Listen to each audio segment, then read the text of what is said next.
Good evening. I'm pleased to welcome you to Legacy Hall of the Creation Museum in Northern Kentucky in the metropolitan area of Cincinnati. I'm Tom Foreman from CNN, and I'm pleased to be tonight's moderator for this evolution versus creation debate. This is a very old question. Where did we come from? My answer is from Washington this morning by airplane.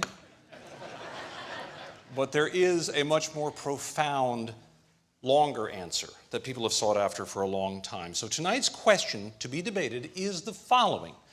Is creation a viable model of origins in today's modern scientific era?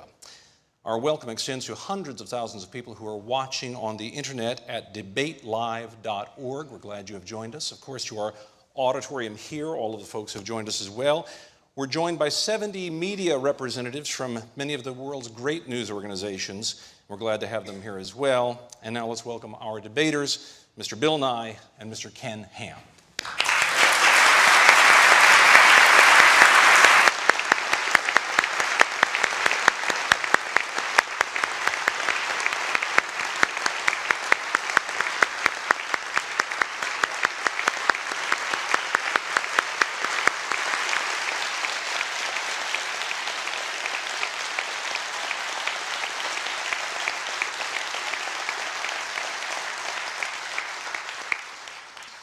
We had a coin toss earlier to determine who would go first of these two men. The only thing missing was Joe Namath in a fur coat, but it went very well. Mr. Ham won the coin toss, and he opted to speak first. But first, let me tell you a little bit about both of these gentlemen. Mr. Nye's website describes him as a scientist, engineer, comedian, author, and inventor. Mr. Nye, as you may know, produced a number of award-winning TV shows, including the program he became so well known for, Bill Nye, the Science Guy. While working on the Science Guy show, Mr. Nye won 7 National Emmy Awards for writing, performing, and producing the show, won 18 Emmys in 5 years. In between creating the shows, he wrote 5 kids' books about science, including his latest title, Bill Nye's Great Big Book of Tiny Germs. Bill Nye is the host of 3 television series. His program, The 100 Greatest Discoveries, airs on the Science Channel. The Eyes of Nye airs on PBS stations across the country. He frequently appears on interview programs to discuss a variety of science topics. Mr. Nye serves as executive director of the Planetary Society, the world's largest space interest group. He is a graduate of Cornell with a Bachelor's of Science degree in mechanical engineering. Mr. Ken Ham is the president and co-founder of Answers in Genesis, a Bible-defending organization that upholds the authority of the scriptures from the very first verse. Mr. Ham is the man behind the popular high-tech Creation Museum where we're holding this debate. The museum has had 2 million visitors in 6 years and has attracted much of the world's media. The Answers in Genesis website is well-trafficked with 2 million visitors alone last month. Mr. Ham is also a best-selling author, a much-in-demand speaker, and the host of a daily radio feature carried on 700-plus stations. This is his second public debate on evolution and creation. The first was at Harvard in the 1990s. Mr. Ham is a native of Australia. He earned a bachelor's degree in applied science with an emphasis in environmental biology from the Queensland Institute of Technology, as well as a diploma of education at the University of Queensland in Brisbane, Australia. And now, Mr. Ham, you opted to go first, so you will be first with your 5-minute opening statement. Well, good evening. I know that not everyone watching this debate will necessarily agree with what I have to say, but I'm an Aussie and live over here in America, and they tell me I have an accent, and so it doesn't matter what I say. Some people tell me, we just like you hear saying it. So I hope you enjoy me saying it anyway. Well, the debate topic is this: is creation a viable model of origins in today's modern scientific era? You know, when this was first announced on the internet, there are lots of statements like this one from the Richard Dawkins Foundation: scientists should not debate creationists, period. And this one from one of the Discovery.com websites: should scientists debate creationists? You know, right here I believe there's a gross misrepresentation in our culture. We're seeing people in being indoctrinated to believe that creationists can't be scientists. I believe it's all a part of secularists hijacking the word science. I want you to meet a modern-day scientist who is a biblical creationist. My name is Stuart Burgess. I'm a Professor of Engineering Design at Bristol University in the UK. My name is Stuart Burgess. I'm a Professor of Engineering Design at Bristol University in the UK. I have published over 130 scientific papers on the science of design in engineering and biological systems. From my research work, I have found that the scientific evidence fully supports creationism as the best explanation to origins. I've also designed major parts of spacecraft launched by ESA and NASA. So here's a biblical creationist who's a scientist who's also an inventor. And I want young people to understand that. You know, the problem, I believe, is this. We need to define terms correctly. We need to define creation, evolution in regard to origins, and we need to define science. And in this opening statement, I want to concentrate on dealing with the word science. I believe the word science has been hijacked by secularists. Now, what is science? Well, the origin of the word comes from the classical Latin scientia, which means to know. And if you look up a dictionary, it'll say science means state of knowing, knowledge. But there's different types of knowledge, and I believe this is where the confusion lies. There's experimental or observational science, as we call it. That's using the scientific method, observation, measurement, experiment, testing. That's what produces our technology, computers, spacecraft, jet planes, smoke detectors, looking at DNA, antibiotics, medicines and vaccines. You see, all scientists, whether creationists or evolutionists, actually have the same observational or experimental science. And it doesn't matter whether you're a creationist or an evolutionist, you can be a great scientist. For instance, here's an atheist who is a great scientist, Craig Venter, one of the first researchers to sequence the human genome. Or Dr. Raymond Damadian. He is a man who invented the MRI scanner and revolutionized medicine. He's a biblical creationist. But I want us to also understand molecules to man evolution belief has nothing to do with developing technology. You see, when we're talking about origins, we're talking about the past. We're talking about our origins. We weren't there. You can't observe that, whether it's molecules to man evolution or whether it's a creation account. When you're talking about the past, we like to call that origins or historical science, knowledge concerning the past. Here at the Creation Museum, we make no apology about the fact that our origins or historical science actually is based upon the biblical account of origins. Now, when you research science textbooks being used in public schools, what we found is this. By and large, the origins or historical science is based upon man's ideas about the past, for instance, the ideas of Darwin. And our research has found that public school textbooks are using the same word science for observational science and historical science. They arbitrarily define science as naturalism and outlaw the supernatural. They present molecules to man evolution as fact. They are imposing, I believe, the religion of naturalism or atheism on generations of students. You see, I assert that the word science has been hijacked by secularists in teaching evolution to force the religion of naturalism on generations of kids. Secular evolutionists teach that all life developed by natural processes from some primordial form, that man is just an evolved animal, which has great bearing on how we view life and death. For instance, as Bill states, it's very hard to accept for many of us that when you die, it's over. But you see, the Bible gives a totally different account of origins, of who we are, where we came from, the meaning of life and our future. That through one man sin entered the world and death through sin, but that God so loved the world that he gave his only begotten Son, whoever believes in him should not perish and have everlasting life. So, is creation a viable model of origins in today's modern scientific era? I say the creation-evolution debate is a conflict between two philosophical worldviews based on two different accounts of origins or science beliefs, and creation is the only viable model of historical science confirmed by observational science in today's modern scientific era. And that is time. I have the unenviable job of being the timekeeper here. So I'm like the referee in football that you don't like. But I will periodically, if either one of our debaters runs over on anything, I will stop them in the name of keeping it fair for all. Mr. Ham, thank you for your comments. Now it's Mr. Nye's turn for a 5-minute opening statement. Mr. Nye. Thank you. It's a pleasure to be here. I very much appreciate you including me in your facility here. Now, looking around the room, I think I see just one bow tie. Is that right? Just one. I'm telling you, one should try. Oh, yes, two. That's great. I started wearing bow ties when I was young in high school. My father showed me, his father showed him. And there's a story associated with this, which I find remarkable. My grandfather was in the Rotary, and he attended a convention in Philadelphia. And even in those days, at the turn of the last century, people rented tuxedos. And the tuxedo came with a bow tie, untied bow tie. So he didn't know how to tie it, so wasn't sure what to do, but he just took a chance. He went to the hotel room next door, knocked on the door, excuse me, can you help me tie my tie? And the guy said, sure, lie down on the bed. So my grandfather, I mean, he wanted to have the tie on, wasn't sure what he was getting into, so he is said to have lain on the bed, and the guy tied a perfect bow tie knot, and quite reasonably, my grandfather said, thank you. Why'd I have to lie down on the bed? The guy said, I'm an undertaker. That's really the only way I know how to do it. Now, that story was presented to me as a true story. It may or may not be, but it gives you something to think about, and it's certainly something to remember.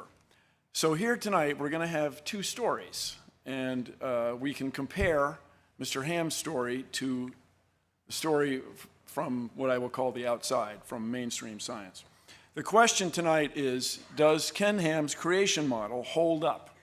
Is it viable? So let me ask you all, what would you be doing if you weren't here tonight? That's right, you'd be home watching CSI. CSI Petersburg. Is that coming? I think it's coming. And on CSI, there is no distinction made between historical science and observational science. These are constructs unique to Mr. Ham. We don't normally have these anywhere in the world except here. Natural laws that applied in the past apply now. That's why they're natural laws. That's why we embrace them. That's how we made all these discoveries that enabled all this remarkable technology. So CSI is a fictional show, but it's based absolutely on real people doing real work. When you go to a crime scene and find evidence, you have clues about the past. And you trust those clues, and you embrace them, and you move forward to convict somebody. Mr. Ham and his followers have this remarkable view of a worldwide flood that somehow influenced everything that we observe in nature. A 500-foot wooden boat, 8 zookeepers for 14,000 individual animals, every land plant in the world underwater for a full year. I ask us all, is that really reasonable? You'll hear a lot about the Grand Canyon, I imagine, also, which is a remarkable place, and it has fossils. And the fossils in the Grand Canyon are found in layers. There is not a single place in the Grand Canyon where the fossils of one type of animal cross over into the fossils of another. In other words, when there was a big flood on the earth, you would expect drowning animals to swim up to a higher level. Not any one of them did. Not a single one. If you could find evidence of that, my friends, you could change the world. Now, I just want to remind us all, there are billions of people in the world who are deeply religious, who get enriched, who have a wonderful sense of community from their religion. They worship together, they eat together, they live in their communities and enjoy each other company. Billions of people, but these same people do not embrace the extraordinary view that the earth is somehow only 6,000 years old. That is unique. And here's my concern. What keeps the United States ahead, what makes the United States a world leader, is our technology, our new ideas, our innovations. If we continue to eschew science, eschew the process, and try to divide science into observational science and historic science, we are not going to move forward. We will not embrace natural laws. We will not make discoveries. We will not invent and innovate and stay ahead. So if you ask me if Ken Ham's creation model is viable, I say no. It is absolutely not viable. So stay with us over the next period, and you can compare my evidence to his. Thank you all very much. Very nice start by both of our debaters here. And now each one will offer a 30-minute illustrated presentation to fully offer their case for us to consider. Mr. Ham, you're up.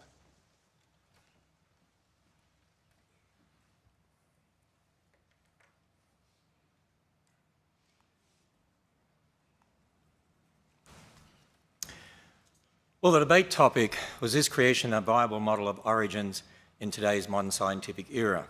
And I made this statement at the end of my opening statement. Creation is the only viable model of historical science confirmed by observational science in today's modern scientific era. And I said, what we need to be doing is actually defining our terms, and particularly three terms: science, creation, and evolution. Now, I discussed the meaning of the word science and what is meant by experimental or observational science briefly, and that both creationists and evolutionists can be great scientists, for instance.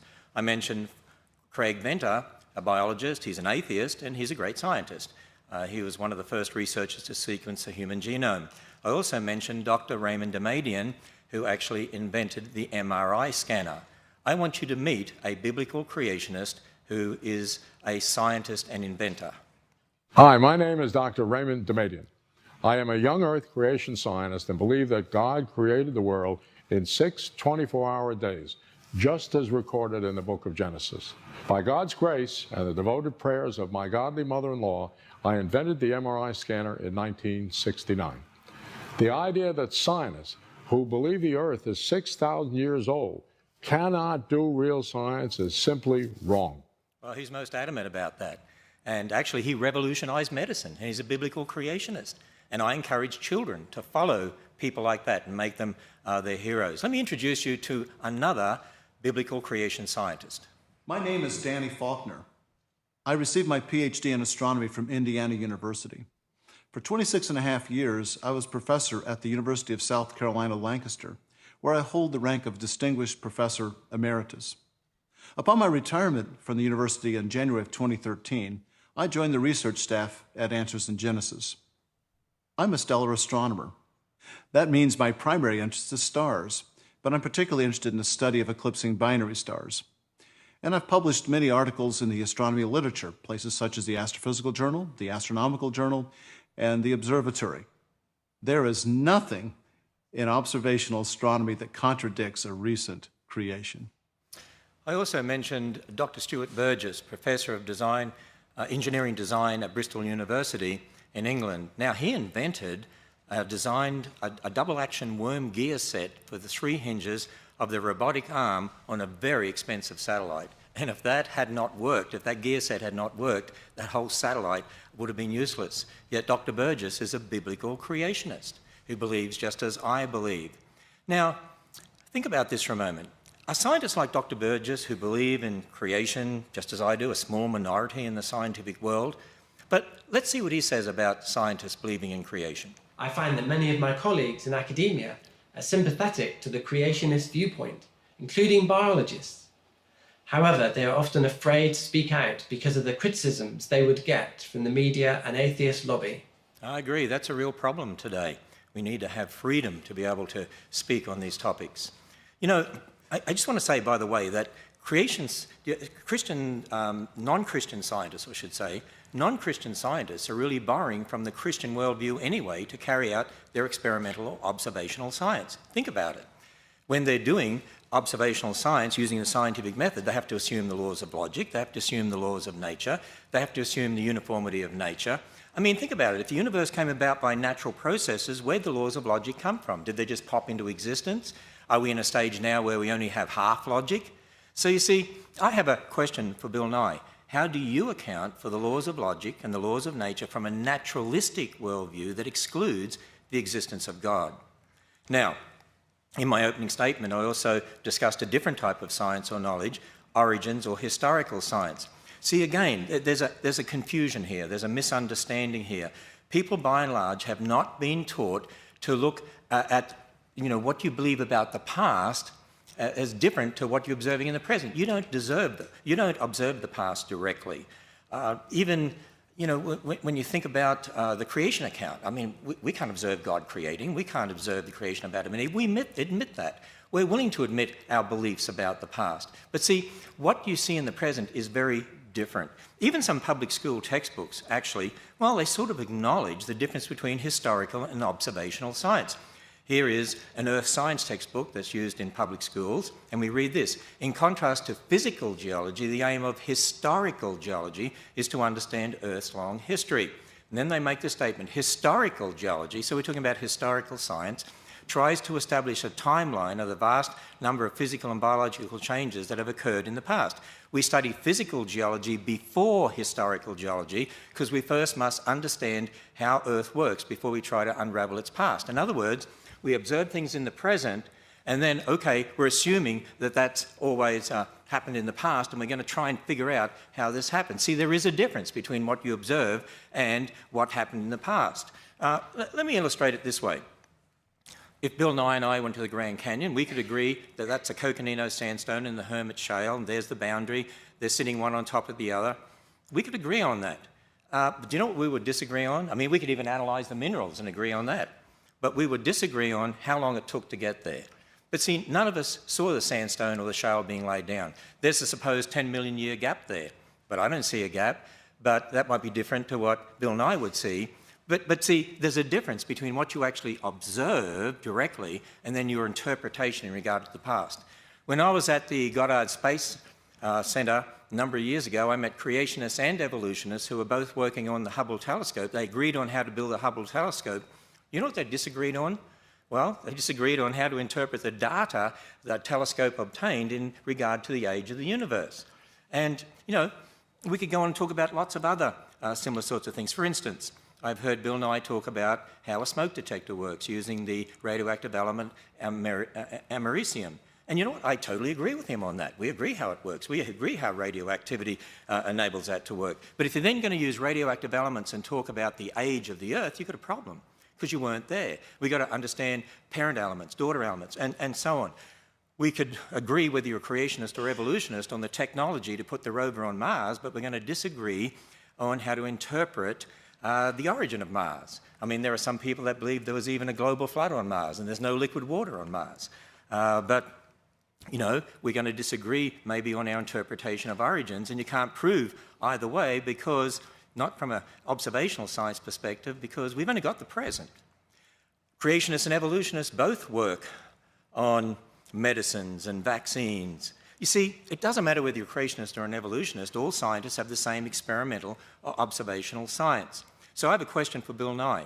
Can you name one piece of technology that could only have been developed starting with a belief in molecules to man evolution?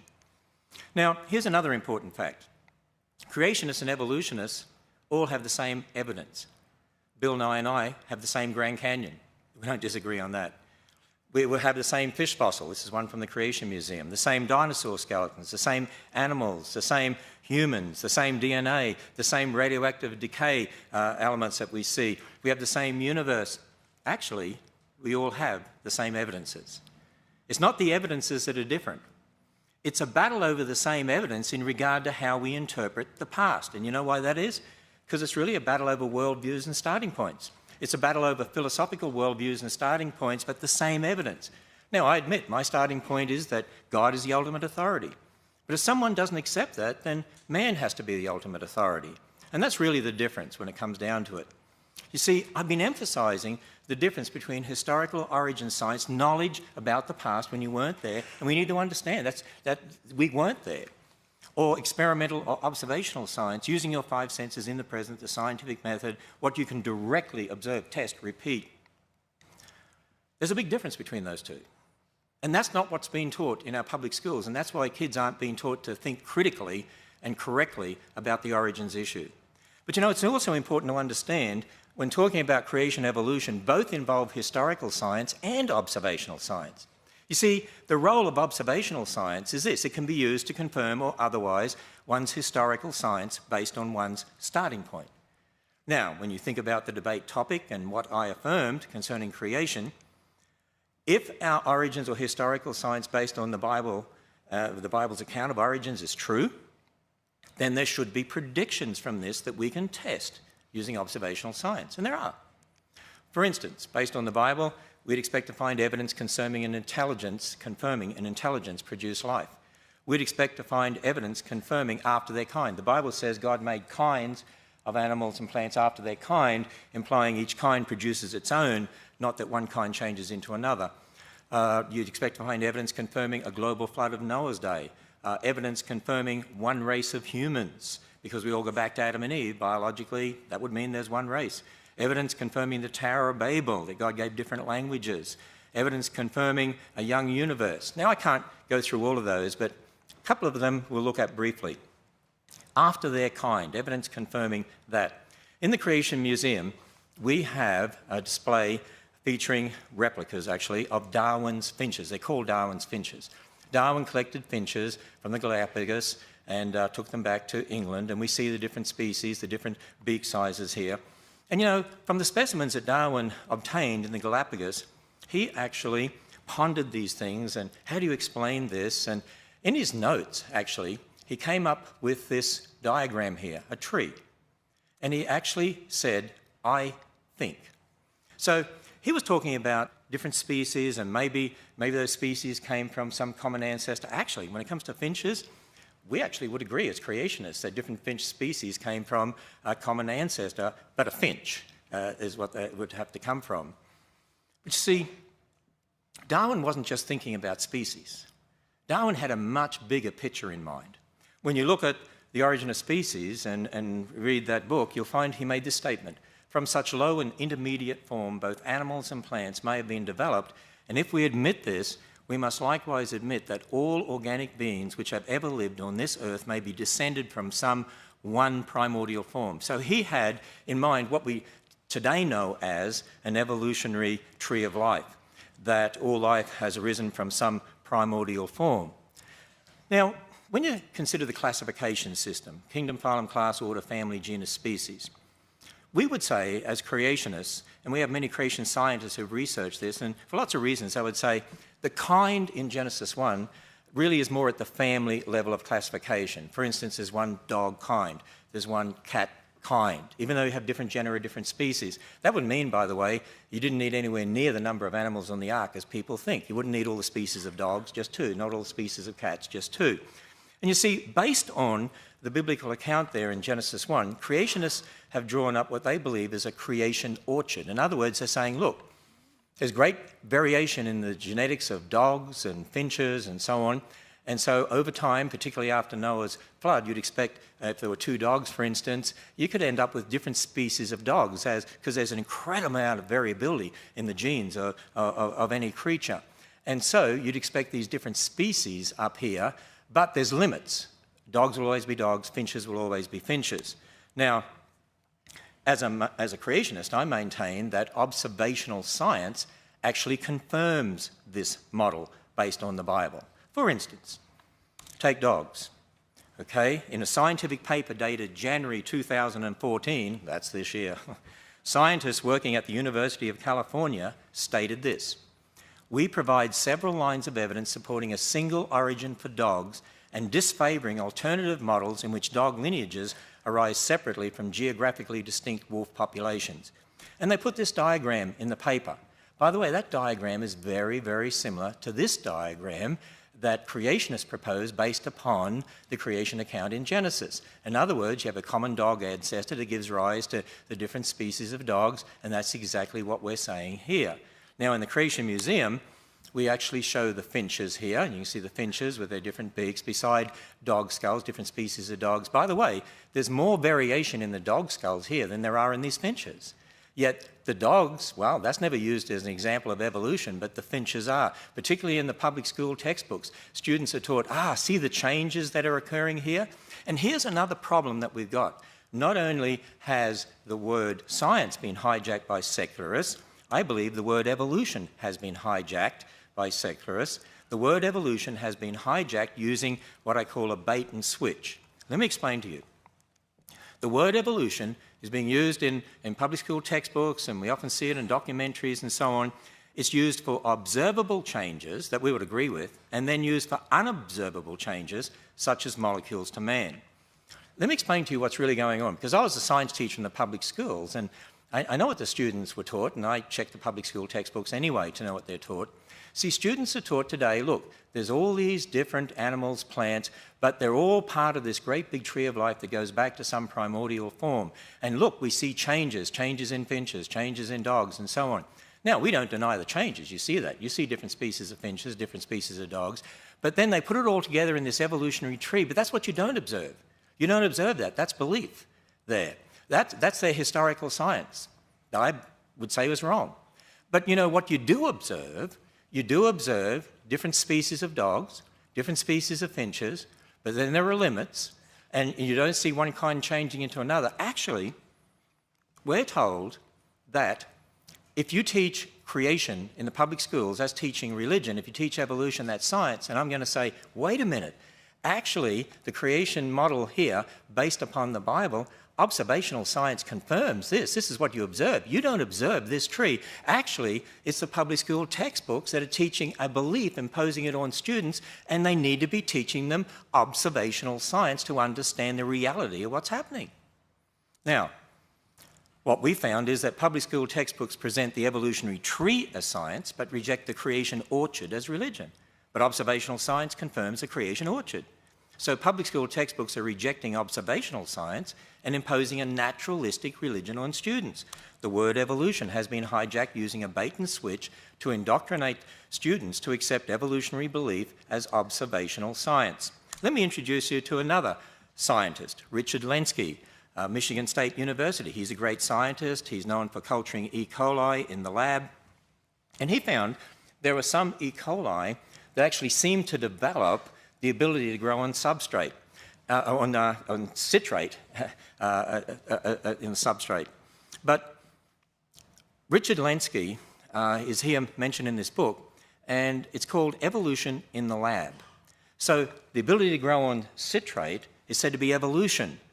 And there are those that say, hey, this is against the creationists. For instance, Jerry Coyne from the University of Chicago says, Lenski's experiment is also yet another poke in the eye for anti-evolutionists. He says the thing I like most is that it says you can get these complex traits evolving by a combination of unlikely events.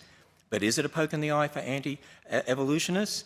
Is it really seeing complex traits evolving? What does it mean that some of these bacteria are able to grow on citrate? Let me introduce you to another biblical creationist who is a scientist. Hi, my name is Dr. Andrew Fabich. I got my PhD from the University of Oklahoma in microbiology. I teach at Liberty University, and I do research on E. coli in the intestine. I've published in secular journals from the American Society for Microbiology, including infection immunity and applied environmental microbiology, as well as several others. My work has been cited even the past year in the journals Nature, Science Translational Medicine, Public Library of Science, Public Library of Science Genetics. It's cited regularly in those journals. And while I was taught nothing but evolution, I don't accept that position, and I do my research from a creation perspective. When I look at the evidence that people cite of E. coli supposedly evolving over 30 years, over 30,000 generations in the lab, and people say that it is now able to grow on citrate, I don't deny that it grows on citrate, but it's not any kind of new information. The information's already there, and it's just a switch that gets turned on and off, and that's what they reported in there. There's nothing new. See, students need to be told what's really going on here. Certainly there's change, but it's not change necessary for molecules to man. Now, we could look at other predictions. What about evidence confirming one race? Well, when we look at the human population, we see lots of differences. But based on Darwin's ideas of human evolution as presented in The Descent of Man, I mean, Darwin did teach in The Descent of Man there were lower races and higher races. Would you believe that back in the 1900s, one of the most popular biology textbooks used in the public schools in America taught this? At the present time, there exist upon Earth 5 races or varieties of man, and finally the highest type of all, the Caucasians, represented by the civilized white inhabitants of Europe and America. Can you imagine if that was in the public schools today? And yet, that's what was taught, but it was based on Darwin's ideas that are wrong. You have a wrong foundation, you're going to have a wrong worldview. Now, had they started from the Bible and from the creation account in the Bible, what does it teach? Well, we're all descendants of Adam and Eve. We go through the Tower of Babel, different languages, so different people groups formed, distinct characteristics, but we'd say, you know what, that means there's biologically only one race of humans. Well, I mentioned Dr. Venter before, and he was a researcher with the Human Genome Project, and you'll remember in the year 2000, this was headline news, and what we read was this: they had put together a draft of the entire sequence of the human genome and unanimously declared there is only one race, the human race. Wow, who would have guessed? But you see, there we have observational science confirming the creation account, not confirming at all Darwin's ideas. Now, there's much more that could be said on each of these topics. Obviously, you can't do that in a short time like this, and you could do a lot more research. I suggest you visit our website at Answers in Genesis for a lot more information. So, the debate topic, is creation a viable model of origins in today's scientific era? I said we need to define the terms, and particularly the term science and the term evolution, and I believe we need to understand how they're being used to impose an anti-God religion on generations of unsuspecting students. You see, I keep emphasizing we do need to understand the difference between experimental or observational science and historical science. And you know what? The secularists don't like me doing this because they don't want to admit that there's a belief aspect to what they're saying, and there is, and they can't get away from it. Let me illustrate this with a statement from Bill Nye. You can show the Earth is not flat. You can show the Earth is not 10,000 years old. By the way, I agree. You can show the Earth is not flat. There's a video from the Galileo spacecraft showing the Earth, and speeded up, of course, but spinning. You can see it's a sphere. You can observe that. You can't observe the age of the Earth. You don't see that. You see, again, I emphasize there's a big difference between historical science, talking about the past, and observational science, talking about the present. And I believe what's happening is this, that students are being indoctrinated by the confusion of terms. The hijacking of the word science and the hijacking of the word evolution in a bait and switch. Let me illustrate further with this video clip, because here I assert that Bill Nye is equating observational science with historical science, and I also say it's not a mystery when you understand the difference. Apparently, people with these deeply held religious beliefs, they embrace that whole literal interpretation of the Bible as written in English as a worldview, and at the same time, they accept aspirin, antibiotic drugs, airplanes, but they're able to hold these two worldviews, and this is a mystery. Actually, I suggest to you it's not a mystery. You see, when I'm talking about antibiotics, aspirin, smoke detectors, jet planes, that's Ken Ham, the observational science bloke. I'm an Australian. We call guys blokes, okay? But when you're talking about creation in thousands of years or the age of the Earth, that's Ken Ham, the historical science bloke. I'm willing to admit that. Now, when Bill Nye's talking about aspirin, antibiotics, jet planes, smoke detectors, he does a great job at that. I used to enjoy watching him on TV too. That's Bill Nye, the observational science guy. But when he's talking about evolution of millions of years, I'm challenging him that that's Bill Nye, the historical science guy, and I challenge the evolutionists to admit the belief aspects of their particular worldview. Now, at the Creation Museum, we're only too willing to admit our beliefs based upon the Bible, but we also teach people the difference between beliefs and what one can actually observe and experiment with in the present. I believe we're teaching people to think critically and to think in the right terms about science. I believe it's the creationists that should be educating the kids out there, because we're teaching them the right way to think. You know, we admit our origins of historical science is based upon the Bible, but I'm just challenging evolutionists to admit the belief aspects of evolution and be upfront about the difference here. As I said, I'm only too willing to admit my historical science based on the Bible.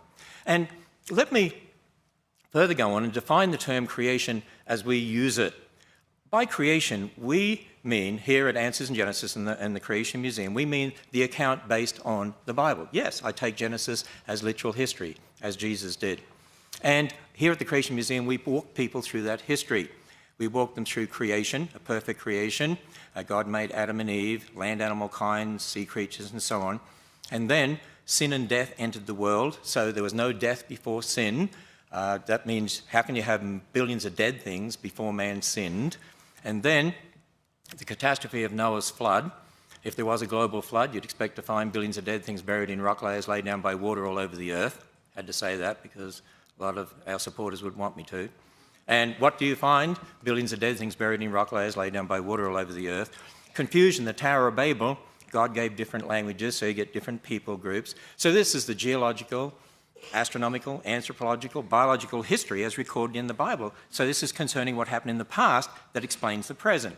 And then, of course, that God's Son stepped into history to be Jesus Christ, the God-man, to die on a cross, be raised from the dead, and one day there's going to be a new heavens and a new earth to come. And, you know, not only is this an understanding of history to explain the geology, biology, astronomy, and so on to connect the present to the past, but it's also a foundation for our whole worldview. For instance, in Matthew 19, when Jesus was asked about marriage, he said, "Have you not read? He which made the beginning made them male and female, and said, for this cause shall a man leave his father and mother and be joined to his wife, and they'll be one flesh." He quoted from Genesis as literal history, Genesis 1 and 2. God invented marriage, by the way. That's where marriage comes from, and it's to be a man and a woman. And not only marriage, ultimately, every single biblical doctrine of theology, directly or indirectly, is founded in Genesis. Why is there sin in the world? Genesis. Why is there death? Genesis. Why do we wear clothes? Genesis. Why did Jesus die on a cross? Genesis. It's a very important book. It's foundational to all Christian doctrine. And you see, when we look at that, what I call the 7 C's of history that we walk people through here at the museum, think about how it all connects together. A perfect creation, it'll be perfect again in the future. Sin and death entered the world. That's why God's Son died on the cross, and to conquer death and offer a free gift of salvation. The flood of Noah's day, a reminder that the flood was a judgment because of man's wickedness, but at the same time a message of God's grace and salvation, as Noah and his family had to go through a door to be saved, so we need to go through a door to be saved. Jesus Christ said, "I am the door, by me if any man enter in, he'll be saved." And we make no apology about the fact that what we're on about is this: if you confess with your mouth the Lord Jesus and believe in your heart God has raised him from the dead, you'll be saved. Now, as soon as I say that, people say, see, if you allow creation in schools, for instance, if you allow students to even hear about it, this is religion. You know, let me illustrate this, talking about a recent battle in Texas over textbooks in the public school. A newspaper report said this: textbook and classroom curriculum battles have long ranged in Texas, pitting creationists, those who see God's hand in the creation of the universe, against academics. Stop right there. Notice, creationists, academics. Creationists can't be academics. Creationists can't be scientists. See, it's the way things are worded out there. It's an indoctrination that's going on, who worry about religious and political ideology trumping scientific fact. Wait a minute, what do they mean by science? You're talking about what you observe, or you're talking about your beliefs about the past? Now, Kathy Miller is the president of the Texas Freedom Network, and she's vocally spoken out. She's spoken out about this textbook battle there in Texas. And the mission statement of the organisation she's president of says, the Texas Freedom Network advances a mainstream agenda of religious freedom and individual liberties to counter the religious right. Religious freedom, individual liberties. And then she makes this statement: science education, what does she mean by science, should be based on mainstream science education, not on personal ideological beliefs of unqualified reviewers. Wait a minute, they want religious liberty and not personal ideological beliefs? I assert this. Public school textbooks are using the same word science for observational and historical science. They arbitrarily define science as naturalism and outlaw the supernatural. They present molecules to man evolution as fact, and they're imposing the religion of naturalism on generations of students. They're imposing their ideology on the students, that everything's explained by natural processes. That is a religion. What does she mean by religious liberty? They tolerate their religion. See, the battle is really about authority. It's more than just science or evolution or creation. It's about who is the authority in this world, man or God. If you start with naturalism, then what about morals? Who decides right and wrong? Well, it's subjective. Marriage, well, whatever you want it to be. Get rid of old people. I mean, why not? I mean, they're just animals. They're costing us a lot of money. Abortion, get rid of spare cats, get rid of spare kids. We're all animals. But if you start from God's word, there are moral absolutes. God decides right and wrong. Marriage, one man and one woman. Sanctity of life. We care for old people. They're made in the image of God. Life begins at fertilization, so abortion is killing a human being. We do see the collapse of Christian morality in our culture and increasing moral relativism because generations of kids are being taught the religion of naturalism and that the Bible can't be trusted.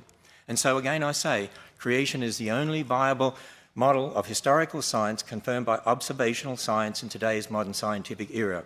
You know what? I'm a science teacher. I want to see kids taught science. I love science. I want to see more Dr. Demadians in the world. You know, if we teach them the whole universe is a result of natural processes and not designed by a creator God, they might be looking in the wrong places or have the wrong idea when they're looking at the creation in regard to how you develop technology, because if they look on it as just random processes, that could totally influence the way they think. If they understand it was a perfect world marred by sin, that could have a great effect on how they then look for overcoming diseases and problems in the world. I want children to be taught the right foundation, that there's a God who created them, who loves them, who died on the cross for them, and that they're special. They're made in the image of God. Very good. Thank you, Mr. Ham. We can applaud Mr. Ham's presentation.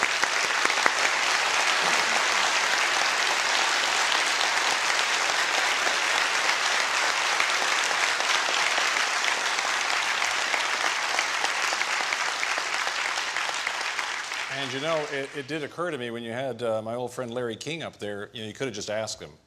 He's been around a long time, and he's a smart guy. He could probably answer it for all of us. Now, let's all be attentive to Mr. Nye as he gives us his 30-minute presentation. Thank you very much. And Mr. Ham, I learned something. Thank you. But let's take it back around to the question at hand. Does Ken Ham's creation model hold up? Is it viable? So for me, of course, well, take a look. We're here in Kentucky on layer upon layer upon layer of limestone.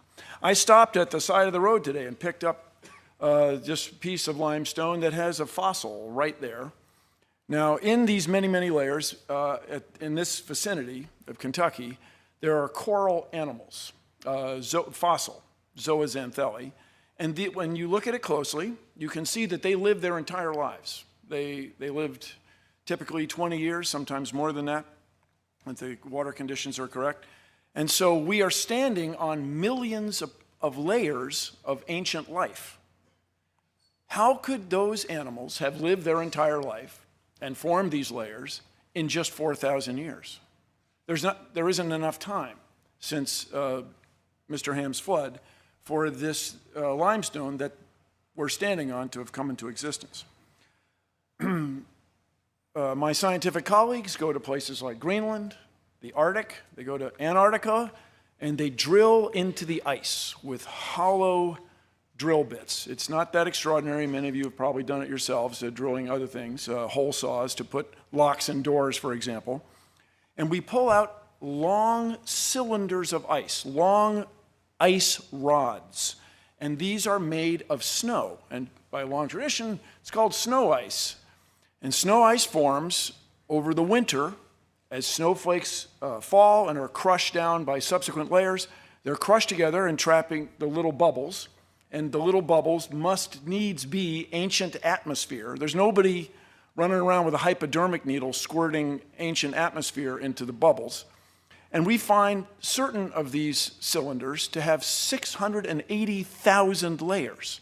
680,000 snow, winter, summer cycles. How could it be that just 4,000 years ago, all of this ice formed? Let's just run some numbers. This is some scenes from lovely Antarctic. Let's say we have 680,000 layers of snow ice and 4,000 years since the Great Flood. That would mean we'd need 170 winter, summer cycles every year for the last 4,000 years. I mean, wouldn't someone have noticed that? Wow, wouldn't someone have noticed that there's been winter, summer 170 times one year? If we go to California, we find enormous stands of bristlecone pines. Some of them are over 6,000 years old, 6,800 years old. There's a famous tree in Sweden, Old Tycho, is 9,550 years old.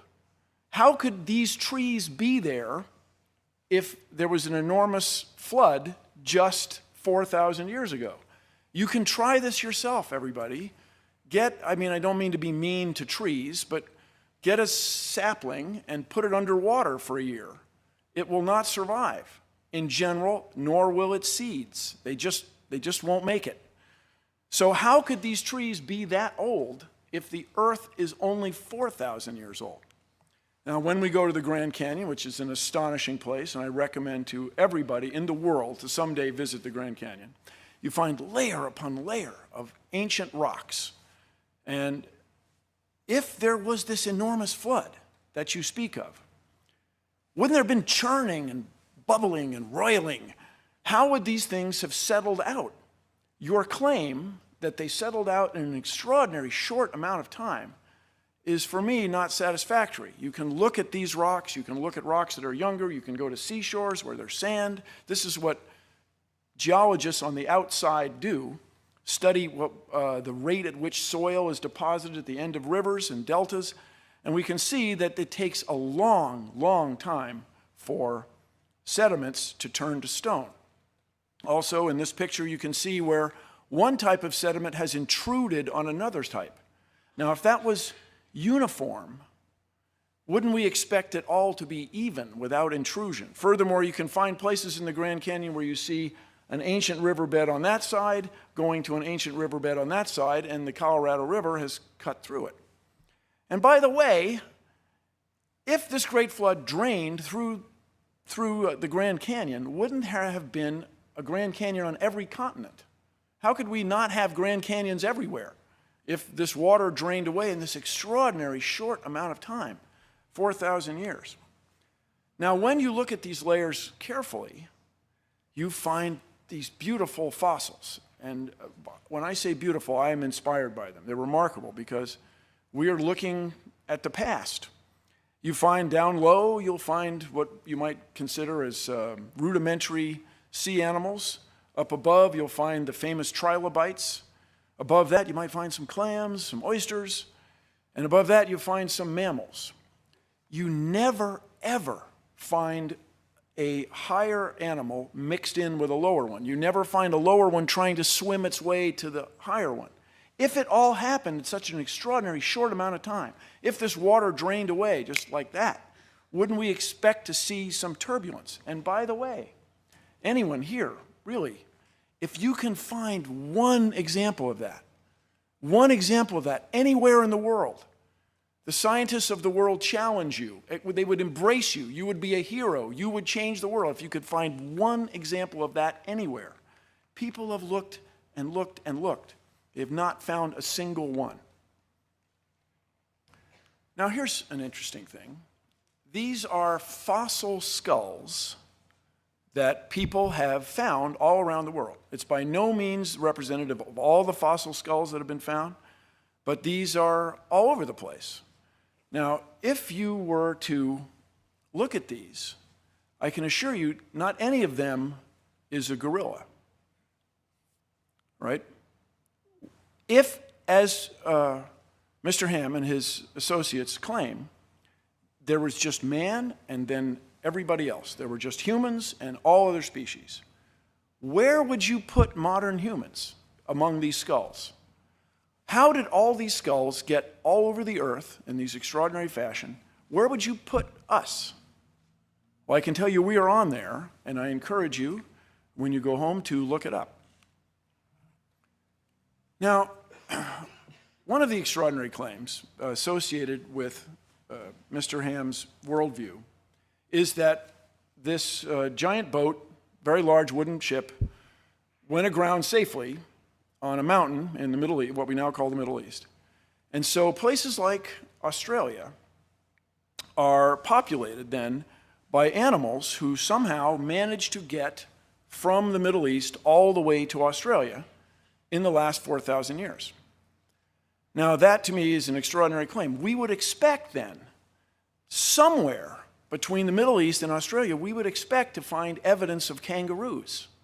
We would expect to find some fossils, some bones. In the last 4,000 years, somebody would have been hopping along there and died along the way, and we'd find them. And furthermore, there's a claim that there was a land bridge that allowed these animals to get from Asia all the way to the continent of Australia, and that land bridge has disappeared in the last 4,000 years.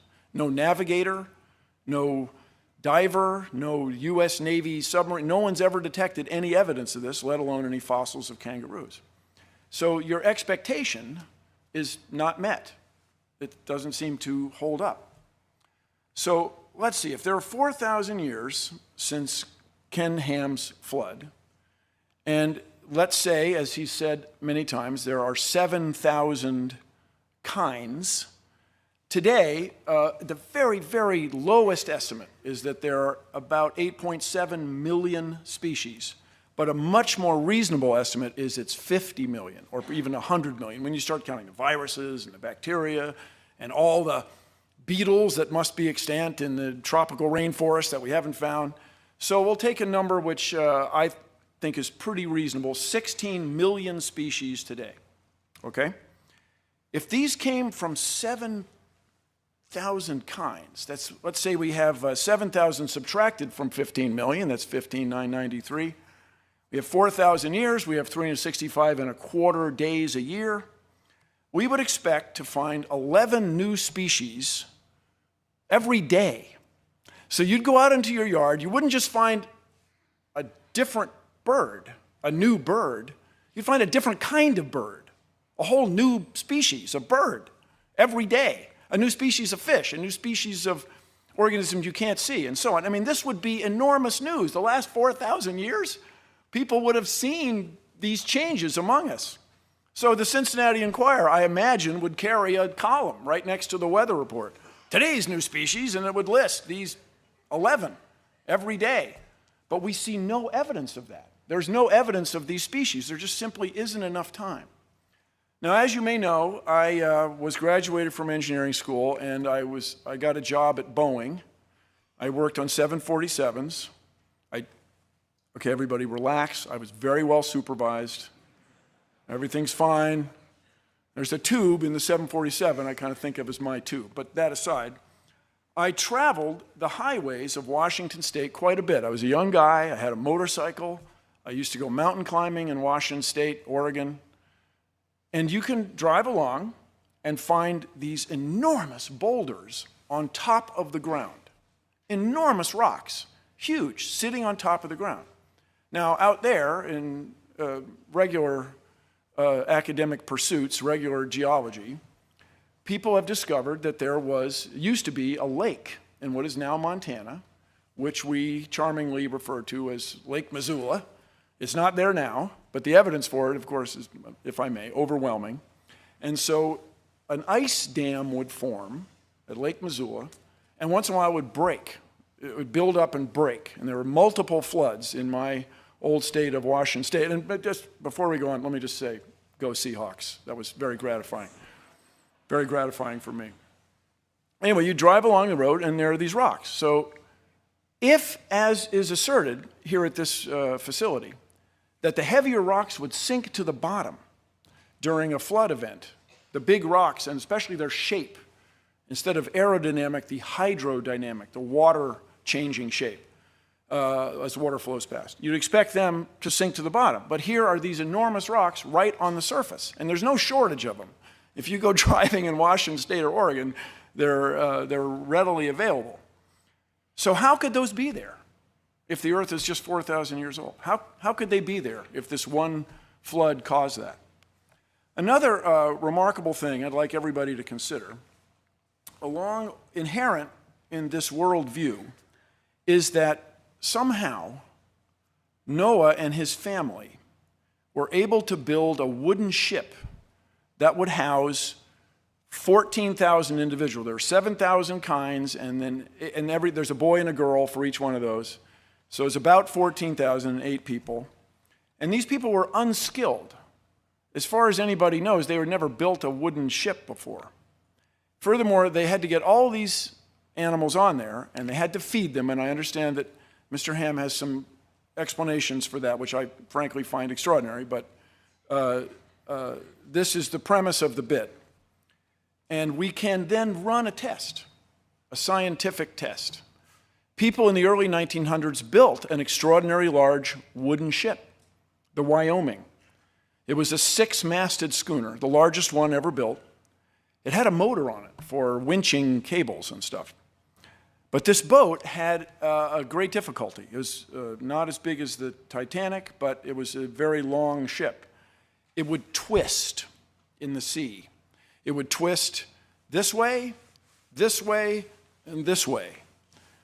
And in all that twisting, it leaked. It leaked like crazy. The crew could not keep the ship dry. And indeed, it eventually foundered and sank, loss of all 14 hands. So there were 14 crewmen aboard a ship built by very, very skilled shipwrights in New England. These guys were the best in the world at wooden shipbuilding.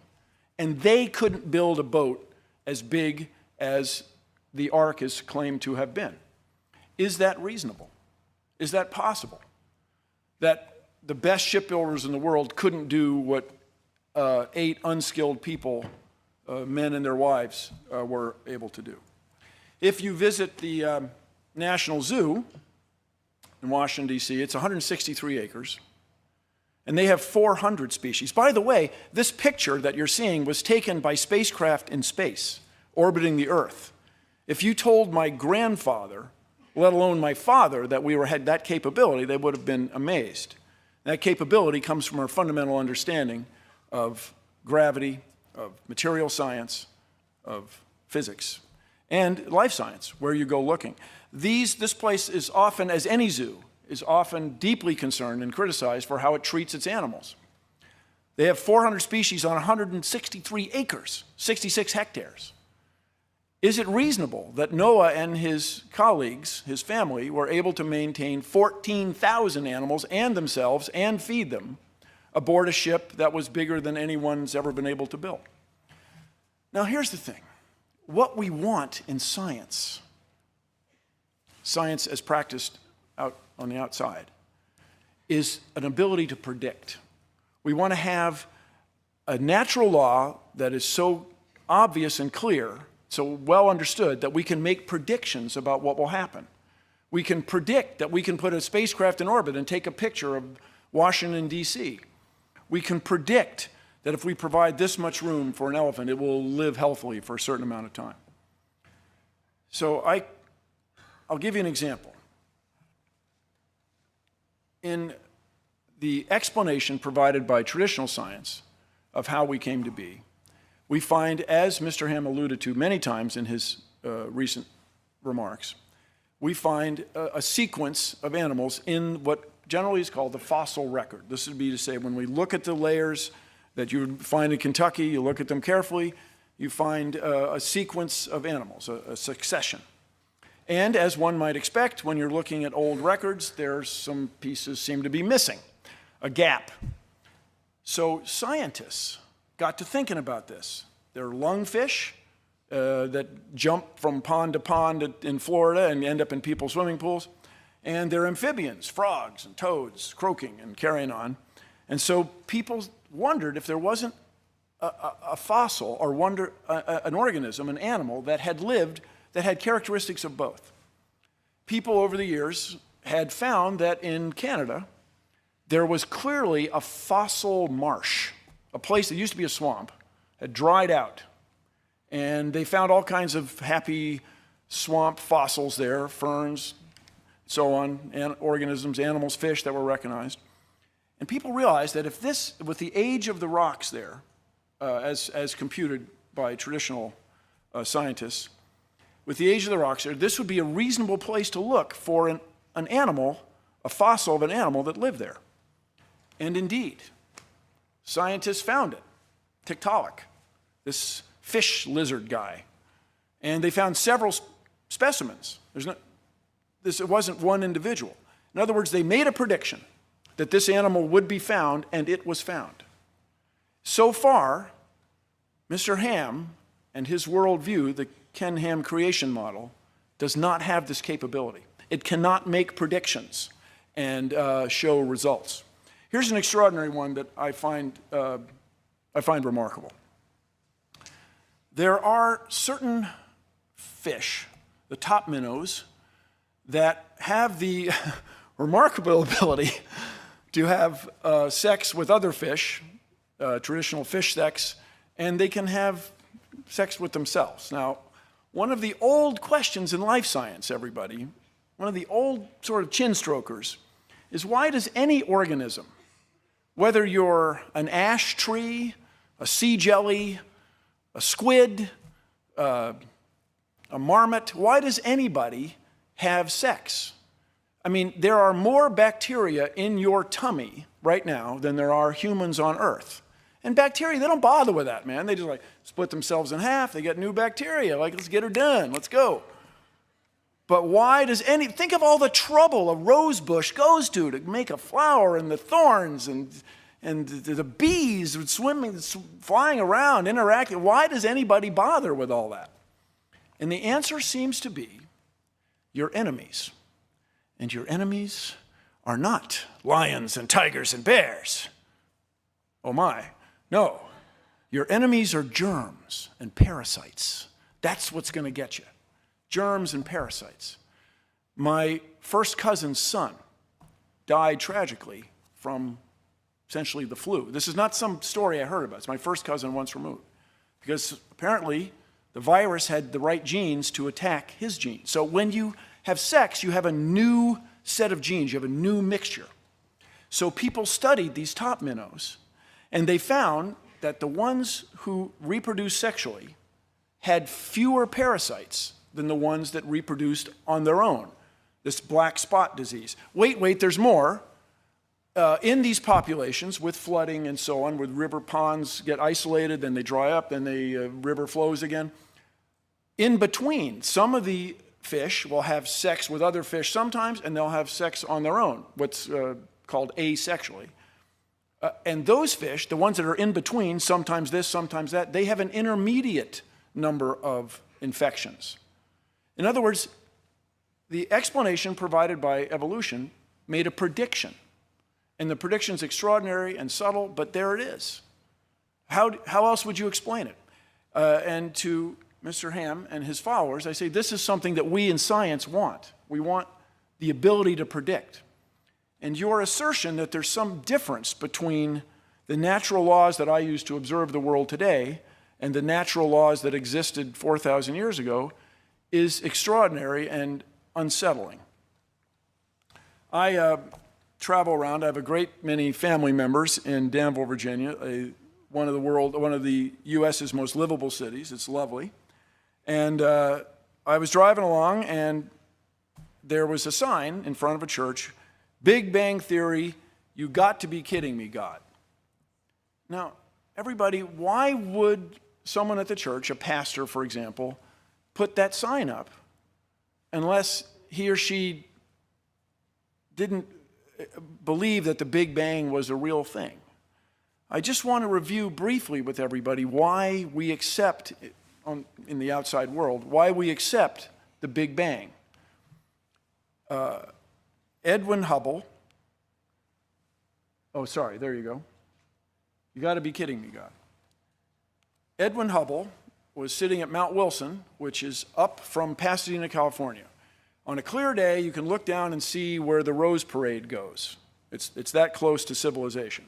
But even in the early 1900s, the people who selected this site for astronomy picked an excellent site. The clouds and smog are below you.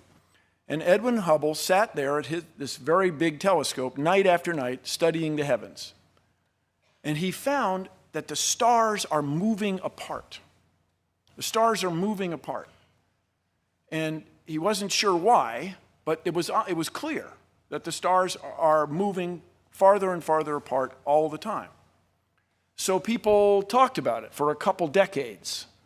And then eventually another astronomer, almost a couple decades, another astronomer, Fred Hoyle, just remarked, well, it was like there was a Big Bang. There was an explosion. This is to say, since everything's moving apart, it's very reasonable that at one time they were all together.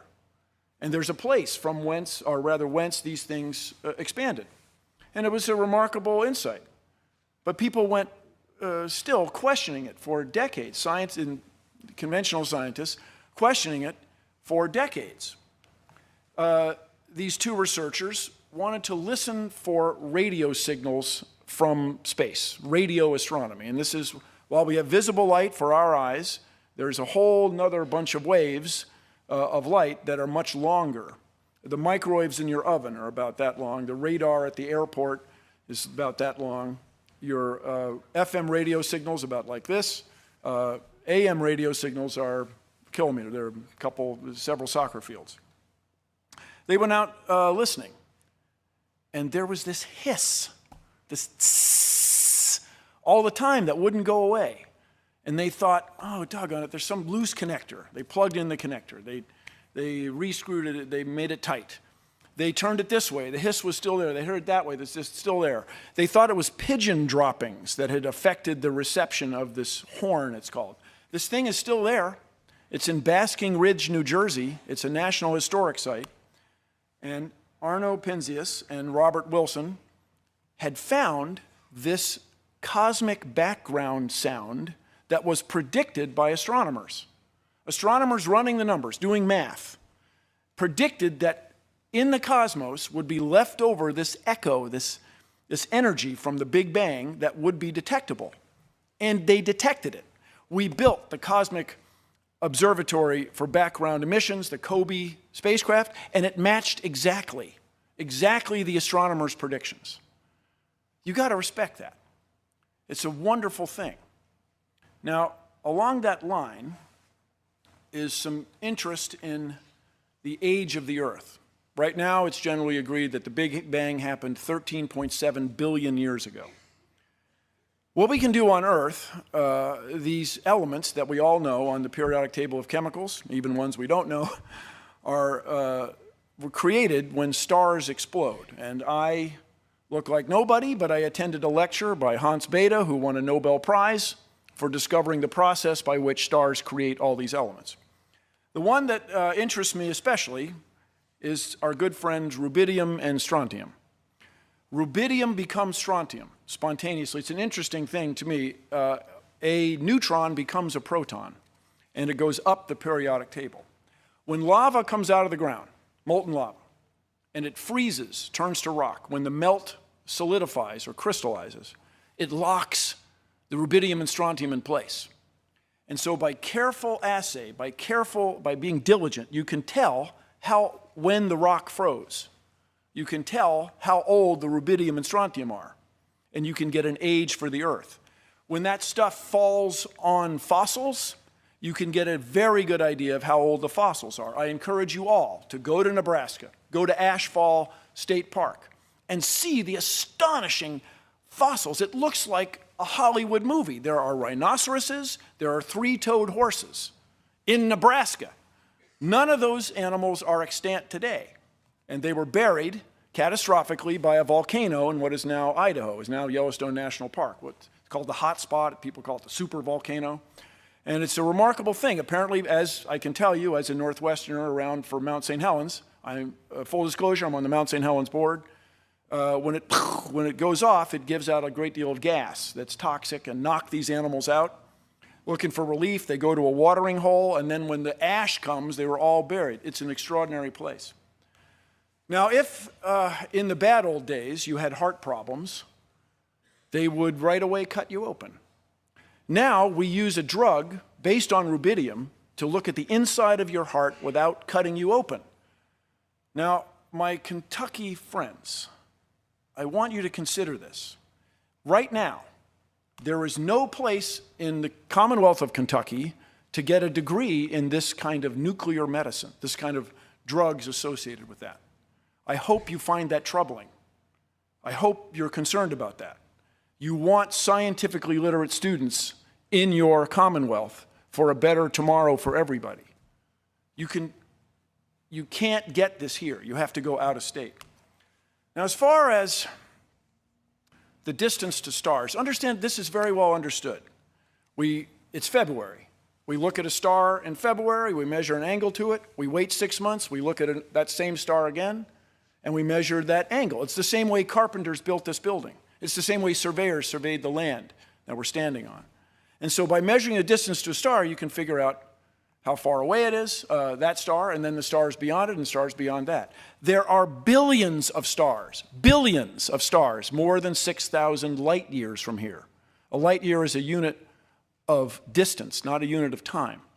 There are billions of stars. Mr. Ham, how could there be billions of stars more distant than 6,000 years if the world's only 6,000 years old? It's an extraordinary claim. There's another astronomer, Adolf Kittel, who remarked first about the reasonable man. Is it reasonable that we have ice, older by a factor of 100 than you claim the Earth is. We have trees that have more tree rings than the Earth is old. That we have rocks with rubidium and strontium and uranium and potassium argon dating that are far, far, far older than you claim the Earth is. Could anybody have built an ark that would sustain better than any ark anybody was able to build on the Earth? So if you're asking me, and I got the impression you were, is Ken Ham's creation model viable? I say no, absolutely not. Now, one last thing. You may not know that in the US Constitution, from the Founding Fathers, is the sentence to promote the progress of science and useful arts. Kentucky voters, voters who might be watching online in places like Texas, Tennessee, Oklahoma, Kansas, please, you don't want to raise a generation of science students who don't understand how we know our place in the cosmos, our place in space, who don't understand natural law. We need to innovate to keep the United States where it is in the world. Thank you very much.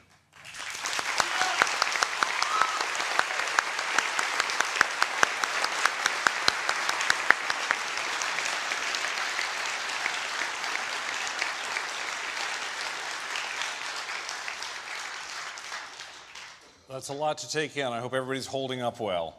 It's a lot of information. What we're going to have now is a 5-minute rebuttal time for each gentleman to address the other one's comments, and then there will be a 5-minute counter-rebuttal after that. Things are going to start moving a little more quickly now, so at this point in particular, I want to make sure we don't have applauding or anything else going on that slows it down. So, Mr. Ham, if you'd like to begin with your 5-minute rebuttal first.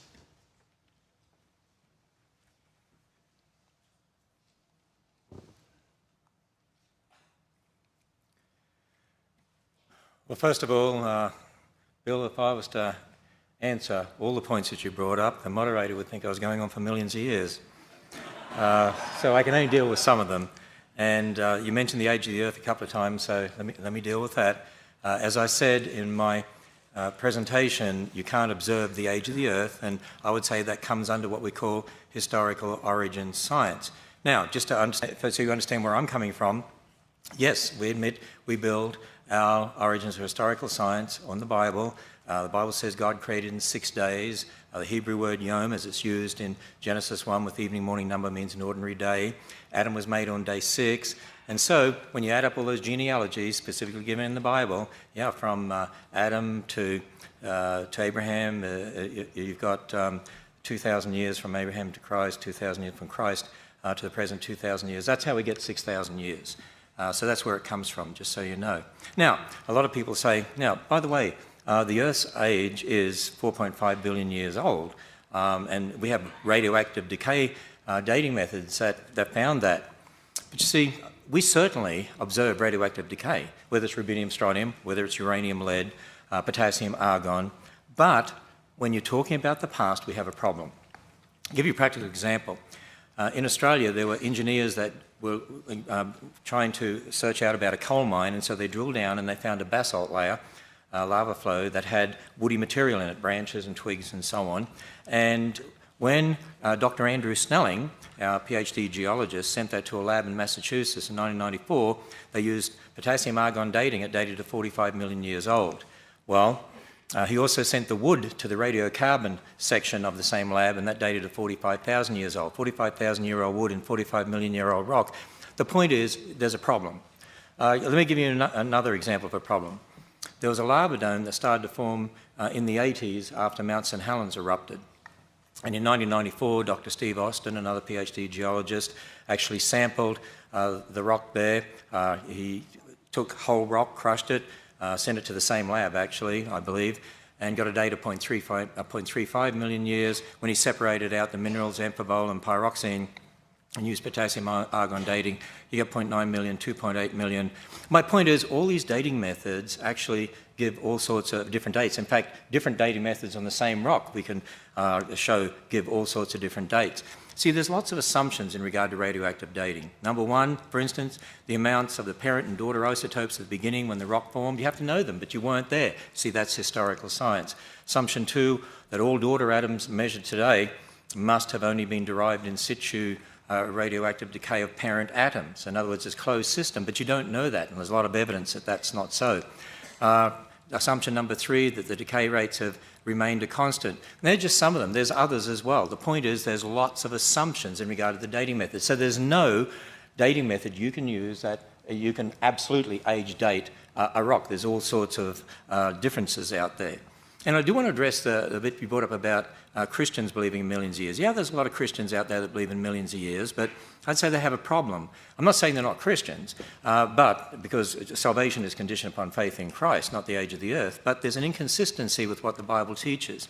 If you believe in millions of years, you've got death and bloodshed, suffering, disease, over millions of years leading to man, because that's what you see in the fossil record. The Bible makes it very clear death is a result of man's sin. In fact, the first death was in the garden when God killed an animal, clothed Adam and Eve, first blood sacrifice pointing towards what would happen with Jesus Christ, who would be the one who would be die once and for all. Now, if you believe in millions of years as a Christian, in the fossil record, there's evidence of animals eating each other. The Bible says originally all the animals and man were vegetarian.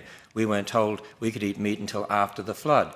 There's diseases represented in the fossil record like brain tumours, but the Bible says when God made everything, it was very good. God doesn't call brain tumours very good. There's fossilised thorns in the fossil record. Instead of being hundreds of millions of years old, the Bible says thorns came after the curse. So these two things can't be true at the same time. And you know what? There's hundreds of dating methods out there, hundreds of them. Actually, 90% of them contradict billions of years. And the point is, all such dating methods are fallible. And I claim there's only one infallible dating method. It's a witness who was there, who knows everything, who told us. And that's from the Word of God. And that's why I would say that the Earth is only 6,000 years. And as Dr. Faulkner said, there's nothing in astronomy, and certainly Dr. Snelling would say there's nothing in geology to contradict a belief in a young age for the Earth and the universe. Thank you, Mr. Ham. Mr. Nye, your 5-minute rebuttal, please. Thank you very much. Let me start with the beginning. If you find 45 million year old rock on top of 45,000 year old trees, maybe the rock slid on top. Maybe that's it. That seems much more reasonable explanation than it's impossible. As far as dating goes, actually the methods are very reliable. One of the mysteries or interesting things that people in my business, especially at the Planetary Society, are interested in is why all the asteroids seem to be so close to the same date. It's in age, 4.5, 4.6 billion years. It's a remarkable thing. People at first expected a little more of a spread. So I understand that you take the Bible as written in English, translated not countless, but many, many times over the last 3 millennia, as to be a more accurate, more reasonable assessment of the natural laws we see around us than what I and everybody in here can observe. That to me is unsettling, troubling. And then about the disease thing, are the fish sinners? Have they done something wrong to get diseases? That's sort of an extraordinary claim that takes me just a little past what I'm comfortable with. And then as far as you can't observe the past, I have to stop you right there. That's what we do in astronomy. All we can do is in astronomy is look at the past. By the way, you're looking at the past right now because the speed of light bounces off of me and then gets to your eyes. And I'm delighted to see that the people in the back of the room appear just that much younger than the people in the front. So this idea that you can separate the natural laws of the past from the natural laws that we have now, I think is at the heart of our disagreement. I don't see how we're ever going to agree with that if you insist that natural laws have changed. It's, for lack of a better word, it's magical. And I have appreciated magic since I was a kid, but it's not really what we want in conventional mainstream science. So your assertion that all the animals were vegetarians before they got on the ark, that's really remarkable.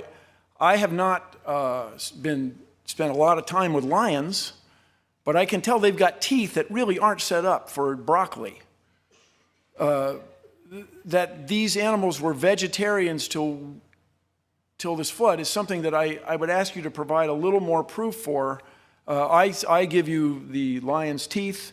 You give me verses as translated into English over, 30 centuries? So that is not enough evidence for me. If you've ever played telephone, I remember very well in kindergarten, where you have a secret and you whisper it to the next person, to the next person, to the next person. Things often go wrong. So it's very reasonable to me that instead of lions being vegetarians on the ark, lions are lions, and the information that you use to create your worldview is not consistent with what I as a reasonable man would expect. So I want everybody to consider the implications of this. If we accept Mr. Ham's point of view, that Mr. Ham's point of view, that the Bible as translated into American English serves as a science text, and that he and his followers will interpret that for you, I want you to consider what that means. It means that Mr. Ham's word, or his interpretation of these other words, is somehow to be more respected than what you can observe in nature, what you can find literally in your backyard in Kentucky. It's a troubling and unsettling point of view, and it's one I'd very much like you to address when you come back. As far as the 5 races that you mentioned, it's kind of the same thing. The 5 races were claimed by people who were of European descent, and they said, hey, we're the best, check us out. And that turns out to be, if you've ever traveled anywhere or done anything, not to be that way. People are much more alike than they are different. So are we supposed to take your word for English words translated over the last 30 centuries instead of what we can observe in the universe around us? Very good. And Mr. Ham, would you like to offer your 5-minute counter rebuttal? First of all, Bill, just so I just don't want a misunderstanding here, and that is the 45,000-year-old wood, or supposedly 45,000, was inside the basalt. So it was encased in the basalt, and that's why I was making that particular point. And I would also say that natural law hasn't changed. As I talked about, I said we have the laws of logic, the uniformity of nature, and that only makes sense within a biblical worldview anyway, of a creator God who set up those laws, and that's why we can do good experimental science, because we assume those laws are true, and they'll be true tomorrow. I do want to say this, that you said a few times, Ken Ham's view or Ken Ham's model. It's not just Ken Ham's model. We have a number of PhD scientists on our own staff. I had video quotes from some scientists. It's Dr. Demadian's model. It's Dr. Fabish's model. It's Dr. Faulkner's model. It's Dr. Snelling's model. It's Dr. Purdham's model. And so it goes on. In other words, and you go on our website, and there are lots of creation scientists who agree with exactly what we're saying concerning the Bible, concerning the Bible's account of creation. So it's not just my model in that sense.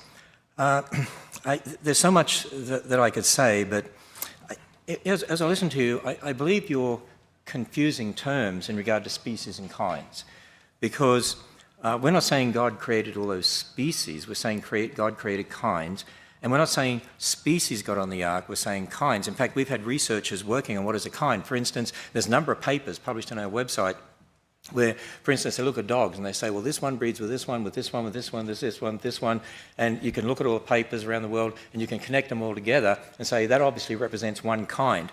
In fact, as they've been doing that research, they have predicted probably less than actually 1,000 kinds were on Noah's Ark, which means just over 2,000 animals, and the average size of a land animal is not that big. So, there was plenty of room on the Ark. I also believe that a lot of what you were saying was really illustrating my point. You were talking about tree rings and ice layers and just talking about kangaroos getting to Australia and all sorts of things like that. But see, we're talking about the past when we weren't there. We didn't see those tree rings actually forming. We didn't see those layers being laid down.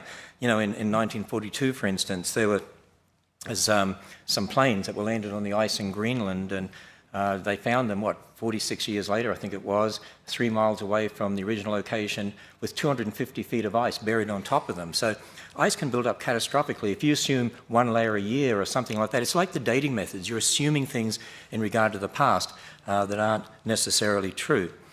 In regard to lions and teeth, most bears have teeth very much like a lion or tiger, and yet most bears are primarily vegetarian. The panda, if you look at its teeth, you'd say maybe it should be a savage carnivore. It eats mainly bamboo. The little fruit bat in Australia has really sharp teeth, looks like a savage little creature, and it rips into fruit. So just because an animal has sharp teeth doesn't mean it's a meat eater, it means it has sharp teeth. And so again, it really comes down to our interpretation of these things. I think too, in regard to the Missoula example that you gave, creationists do believe there's been post-flood catastrophism. Noah's flood certainly was a catastrophic event, but then there's been post-flood catastrophism since that time as well. And again, in regard to historical science, why would you say Noah was unskilled? I mean, I didn't meet Noah, and neither did you. And, really, it's an evolutionary view of origins, I believe, because you're thinking in terms people before us aren't as good as us. Hey, there are civilizations that existed in the past, and we look at their technology, and we can't even understand today how they did some of the things that they did. Who says Noah couldn't build a big boat? By the way, the Chinese and the Egyptians built boats. In fact, some of our research indicates that some of the wooden boats that were built had 3 layers interlocking so they wouldn't twist like that and leak, which is why here at the Creation Museum we have an exhibit on the Ark where we've rebuilt 1% of the Ark to scale and show 3 interlocking layers like that. And one last thing concerning the speed of light, and that is, I'm sure you're aware of the horizon problem, and that is from a Big Bang perspective, even the secularists have a problem of getting light and radiation out to the universe to be able to exchange with the rest of the universe to get that even microwave background radiation. On their model, 15 billion years or so, they can only get it about halfway, and that's why they have inflation theories, which means everyone has a problem concerning the light issue. There's things people don't understand, and we have some models on our website by some of our scientists to help explain those sorts of things. Very good. Mr. Nye, your counter-rebuttal. Thank you, Mr. Ham, but I'm completely unsatisfied. You did not, in my view, address just fundamental questions. 680,000 years of snow ice layers, which require winter-summer cycle. Let's say you have 2,000 kinds instead of 7. That makes the problem even more extraordinary. Multiplying 11 by by 3.5, we get to 35, 40 species every day that we don't see. They're not extant. In fact, you probably know we're losing species due to mostly human activity and the loss of habitat. Then, as far as Noah being an extraordinary shipwright, I'm very skeptical. The shipwrights, my ancestors, the Nye family in New England, spent their whole life learning to make ships. I mean, it's very reasonable, perhaps, to you that Noah had superpowers and was able to build this extraordinary craft with 7 family members, but to me, it's just not reasonable. Then, by the way, the fundamental thing we disagree on, Mr. Ham, is this nature of what you can prove to yourself.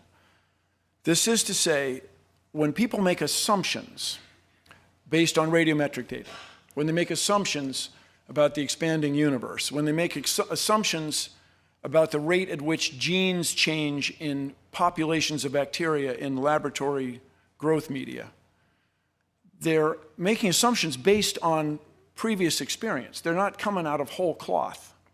So next time you have a chance to speak, I encourage you to explain to us why we should accept your word for it, that natural law changed just 4,000 years ago, completely, and there's no record of it. There are pyramids that are older than that. There are human populations that are far older than that, with traditions that go back farther than that.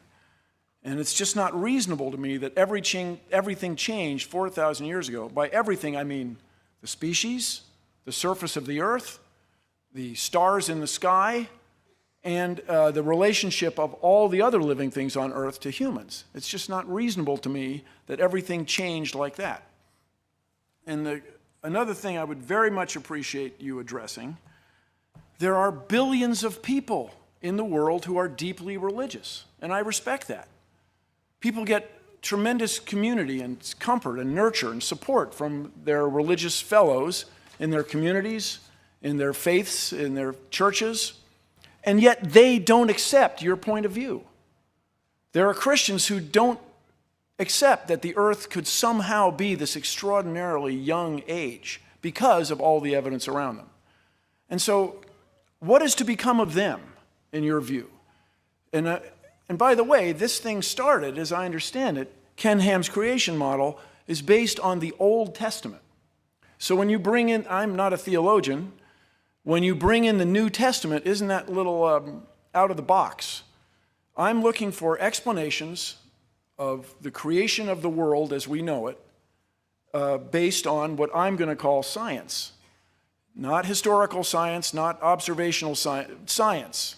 Things that each of us can do, akin to what we do. We're trying to outguess the characters on murder mystery shows, on crime scene investigation especially. What is to become of all those people who don't see it your way?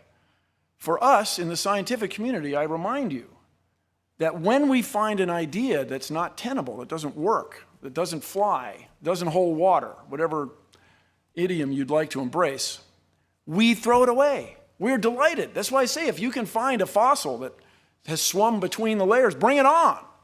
You would change the world. If you could show that somehow the microwave background radiation is not a result of the Big Bang, come on, write your paper, tear it up.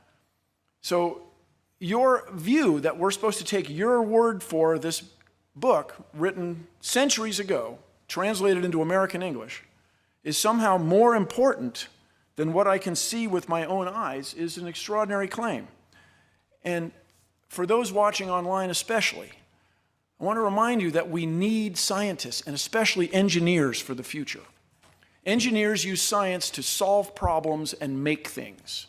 We need these people so that the United States can continue to innovate and continue to be a world leader. We need innovation, and that needs science education. Thank you. All right, thank you both.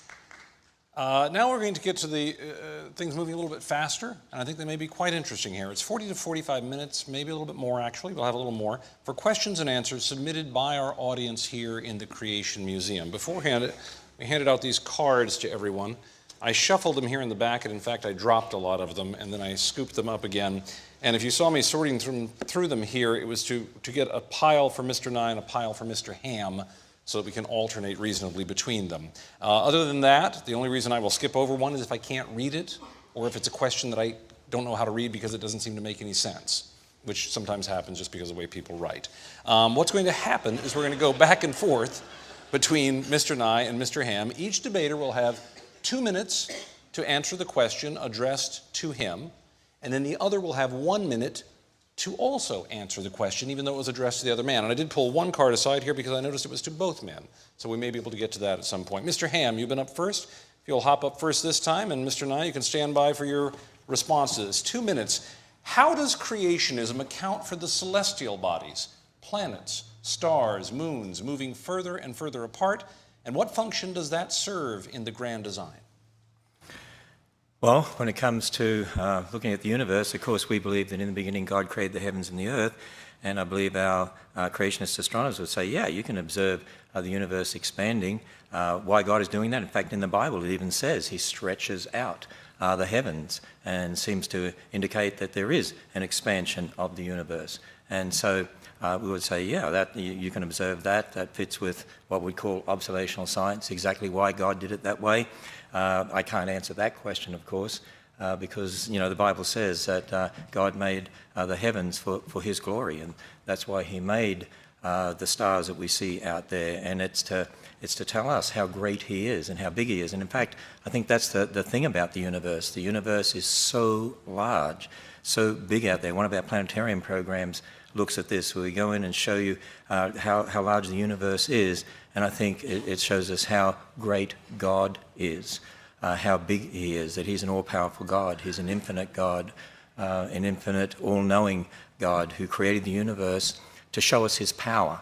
I mean, can you imagine that? And the thing that's remarkable in the Bible, for instance, says on the fourth day of creation, and oh, he made the stars also. It's almost like, oh, by the way, I made the stars.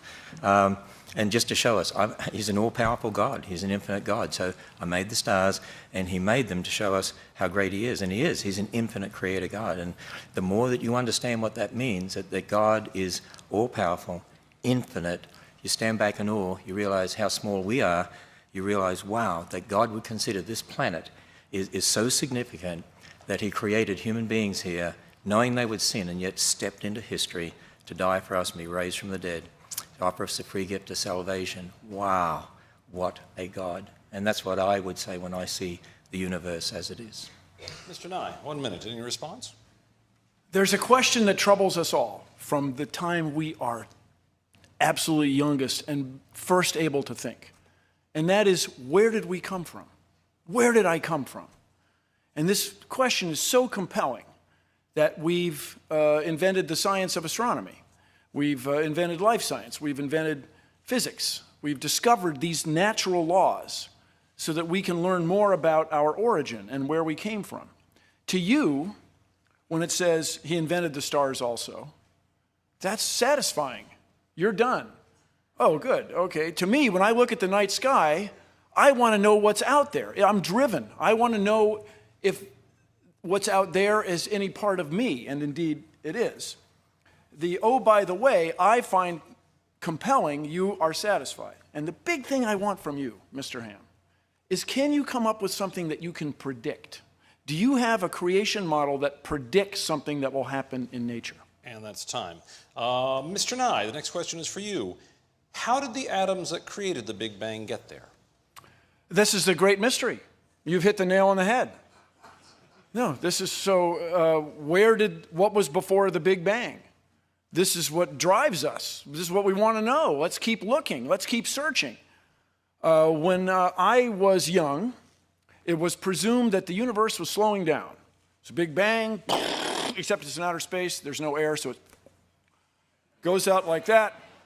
And so people presumed that it would slow down, that the universe, the gravity especially, would hold everything together, and maybe it's going to come back and explode again. And people went out, and the mathematical expression is the universe flat? This is a mathematical expression.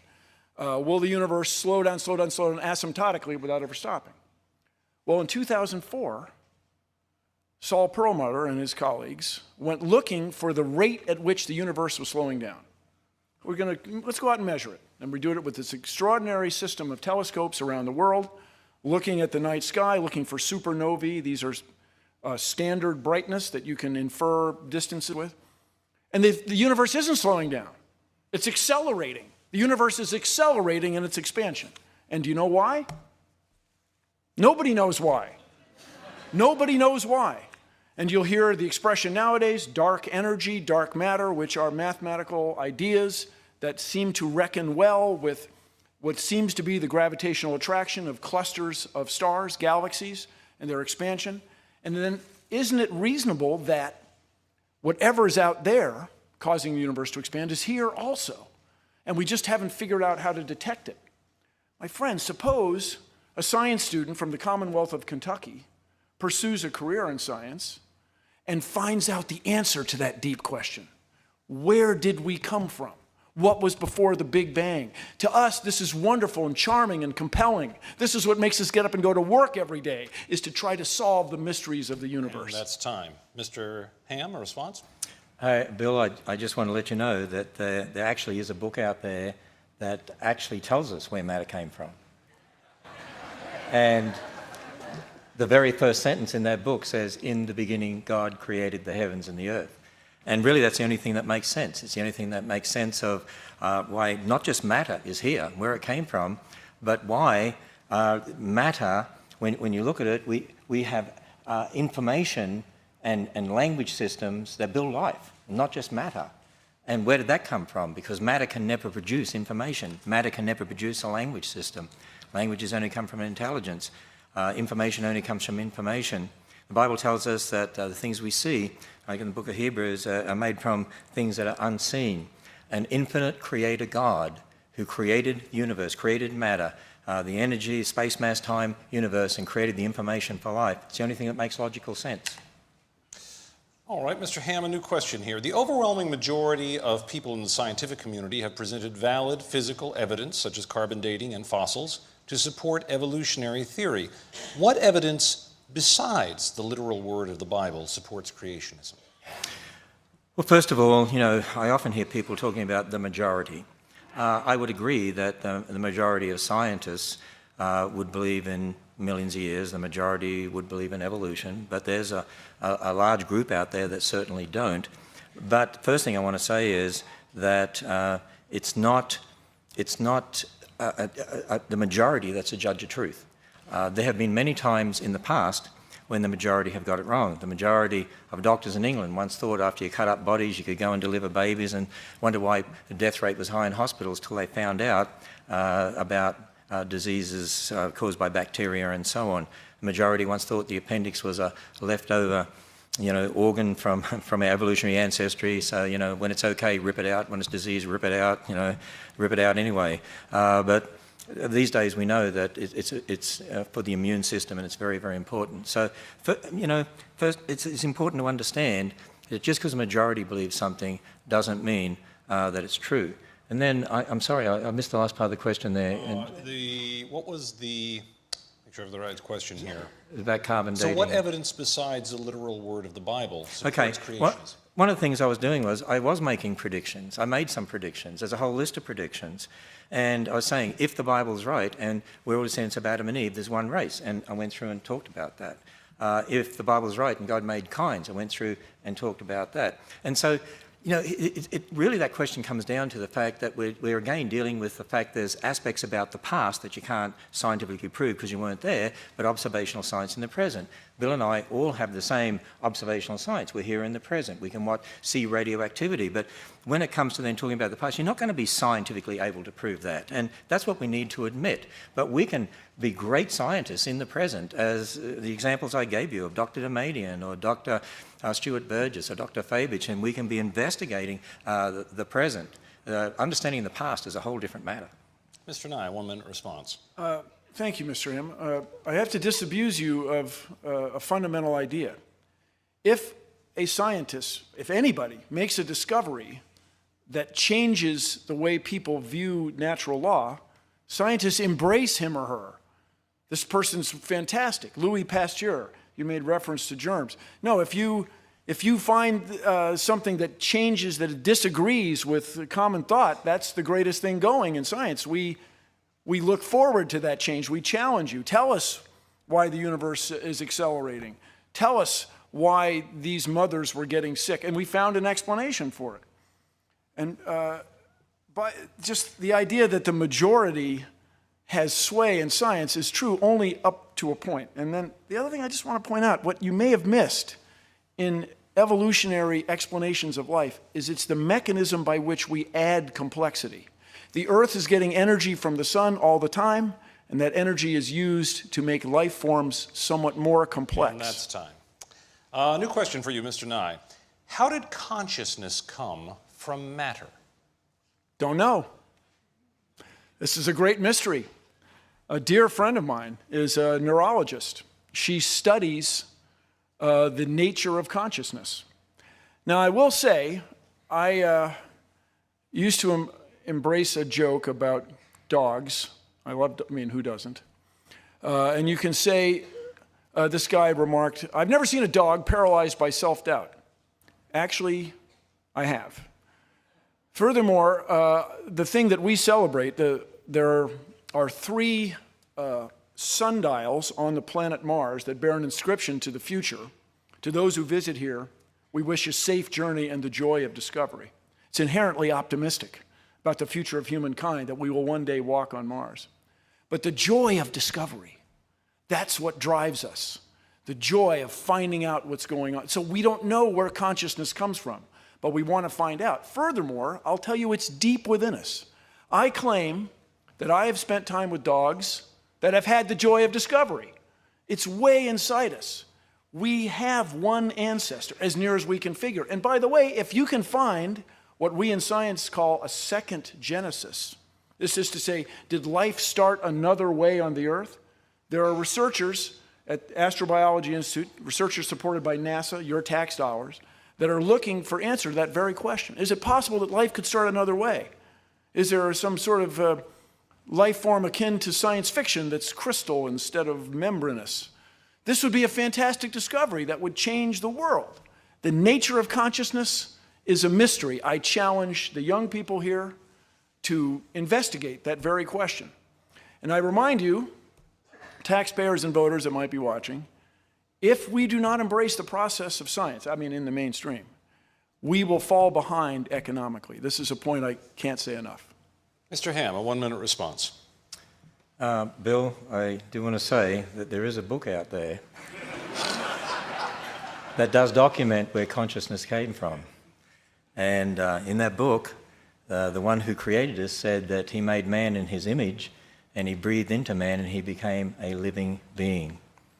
And so the Bible does document that. That's where consciousness came from, that God gave it to us. And the other thing I want to say is, I'm sort of a little, I have a mystery. And that is, you talk about the joy of discovery, but you also say that when you die, it's over, and that's the end of you. And if when you die, it's over, and you don't even remember you were here, what's the point of the joy of discovery anyway? I mean, in an ultimate sense. I mean, you won't ever know you were ever here, and no one who knew you will know they were ever here ultimately, so what's the point anyway? I love the joy of discovery because this is God's creation, and I'm finding more out about that to take dominion for man's good and for God's glory. Time. Mr. Ham, a new question. This is a simple question, I suppose, but one that actually is fairly profound for all of us in our lives. What, if anything, would ever change your mind?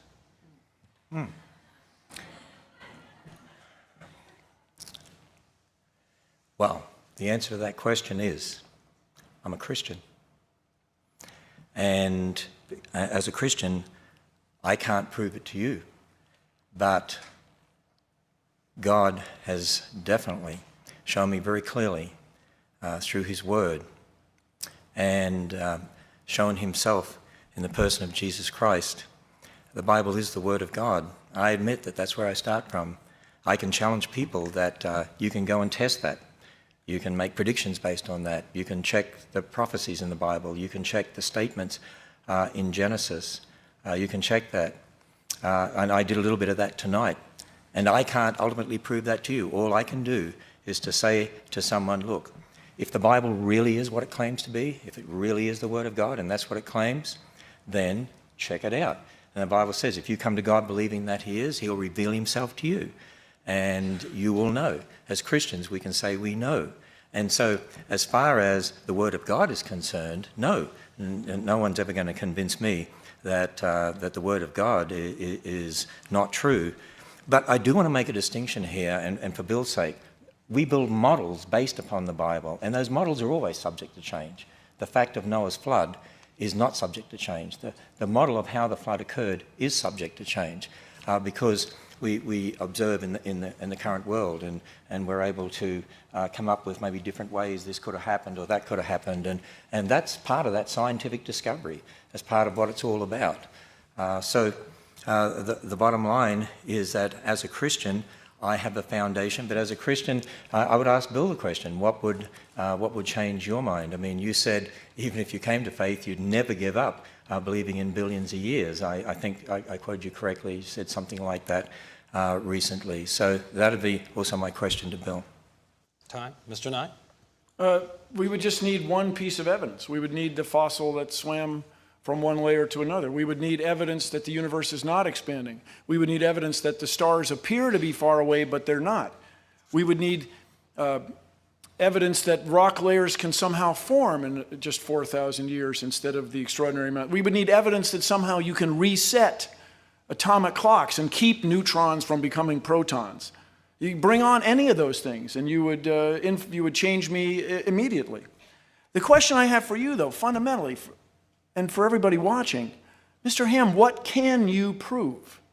What you have done tonight is spent most of all the time coming up with explanations about the past.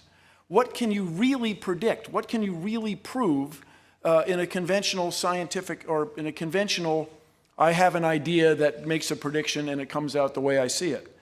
This is very troubling to me. Mr. Nye, a new question. Outside of radiometric methods, what scientific evidence supports your view of the age of the Earth? The age of the Earth. Well, the age of stars. Let's see. Radiometric evidence is pretty compelling. Also, the deposition rates. It was Lyell, a geologist, who realized, my recollection, he came up with the first use of the term deep time. When people realized that the Earth had to be much, much older. In a related story, there was a mystery as to how the Earth could be old enough to allow evolution to have taken place. How could the Earth possibly be 3 billion years old? Lord Kelvin did a calculation. If the sun were made of coal and burning, it couldn't be more than 100,000 or so years old. But radioactivity was discovered. Radioactivity is why the Earth is still as warm as it is. It's why the Earth has been able to sustain its internal heat all these millennia. And this discovery, it's something like this question, without radiometric dating, how would you view the age of the Earth? To me, it's akin to the expression, well, if things were any other way, things would be different. This is to say, that's not how the world is. Radiometric dating does exist.